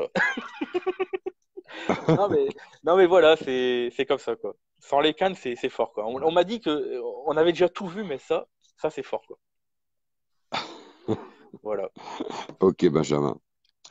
Voilà, moi j'ai une dernière chose à dire et à faire, et ça c'est au nom de plein de gens qui m'ont dit surtout, voilà, à la fin de l'entretien, il faut lui dire, je voulais me faire le porte-parole des gens qui gravitent dans le monde de la pêche, que tu as l'occasion de rencontrer, d'interviewer. Les gens qui bossent pour la passion, notre passion commune, au travers des réseaux sociaux, au travers des clubs, au travers des APPMA. Des gens qui font de la compétition, mais également qui pêchent en loisir. Mhm. Voilà, on voulait te dire merci, tout simplement. Benjamin, merci à toi, merci à tes équipes qui, autour de toi, font vivre ce groupe Feeder en live. Euh, la pêche, si on veut la rendre un peu plus attractive, il faut qu'elle pétille. Et pour qu'elle pétille, il faut qu'on utilise des nouvelles méthodes, effectivement, pour essayer de capter l'attention des jeunes, mais également des moins jeunes et des néophytes, pour les faire venir à nous. Et au nom de tous ceux qui ont été chez toi, au nom de tous ceux qui participent, on voulait te remercier pour le job que tu as fait durant cette année. Et puis, te souhaiter plein de bonheur et plein de beaux projets pour l'année qui vient. Et puis, comme je sais que l'un des plus beaux cadeaux qui pourrait être offert, c'est un poster géant de Yo Housset, je me ferai le porte-parole pour, euh, pour lui demander. Je vois qu'il y a Ludo qui est effectivement connecté. Donc, Yo a fait agrandir une photo et puis on va envoyer ça à Benjamin avec plaisir. Voilà, Benjamin, je voulais te dire merci. Je pense qu'on a passé un bon moment. Mhm. Euh, cette interview était intéressante. Je pense qu'elle était bienveillante parce que c'est normal d'être bienveillant Mhm. avec des bénévoles qui bossent pour promouvoir notre passion. Je pense que c'était important et c'était normal.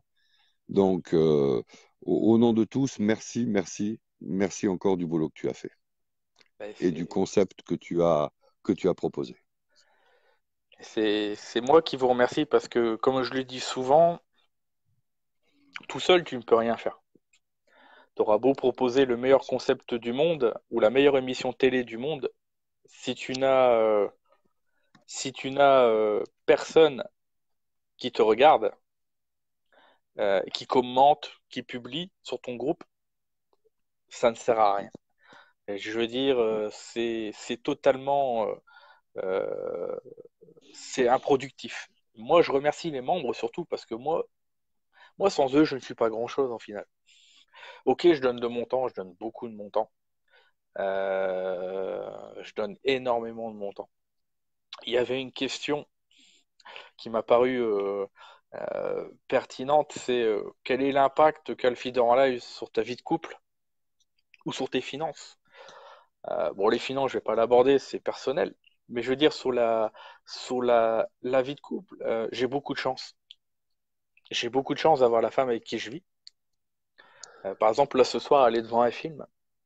Moi, je suis en bas, je suis dans ma cour. Elle m'envoie des messages depuis tout à l'heure. Tu parles beaucoup, on t'entend. Les voisins ils vont gueuler. Mais elle est en train de regarder son film, là, par exemple. Je pourrais très très bien être avec elle, comme maintenant. Tout comme toi, Pascal. Tu pourrais très bien avec ta compagne. Euh, le bénévolat, c'est ça, c'est donner de son temps. C'est donner de son temps et pas regarder. Et si t'as pas la bonne personne à côté de toi pour traverser cela, ça ne peut pas marcher. Donc on dit souvent, ouais, tu donnes énormément de ton temps, on te remercie cela. Moi, je remercie d'abord les gens qui me donnent la force de pouvoir faire cela. Parce que bon, s'il y aurait personne sur le groupe, s'il y aurait pas des projets ambitieux comme le CIPA qui va arriver avec tout ce qu'on va faire autour, ou là avec l'équipe de France pour le France-Belgique, ou d'autres choses, Noël qui arrive, ou les réunions intergroupes, s'il n'y a personne autour, s'il n'y a pas une effervescence comme on peut le voir sur le groupe, via l'activité des membres, ça ne sert à rien. Et je veux dire, si c'est juste pour moi, pour mon plaisir perso, je vais rapidement m'emmerder, quoi. Donc, moi, je remercie d'abord les membres au final. Parce que sans eux, il n'y a pas d'essence dans le moteur et tu fais pas avancer la machine. Et je remercie bien sûr ma femme d'être aussi patiente avec moi. Parce que du feeder en live, je peux vous le dire qu'elle en mange à toutes les sauces. Hmm. J'en doute pas un seul instant. Voilà, c'était l'édition spéciale pour le feeder en live de l'interview du père créateur de notre groupe, Monsieur Benjamin Lalo. C'était Pascal, d'au milieu de nulle part, sous une pluie battante et sous les parapluies de la marque Milo. Je vous fais de gros bisous et merci encore, Benjamin, ne change rien. Et puis, à très vite pour de nouvelles aventures. Merci à toi, Pascal. À bientôt. Salut, Bisous, salut. ciao. Ciao.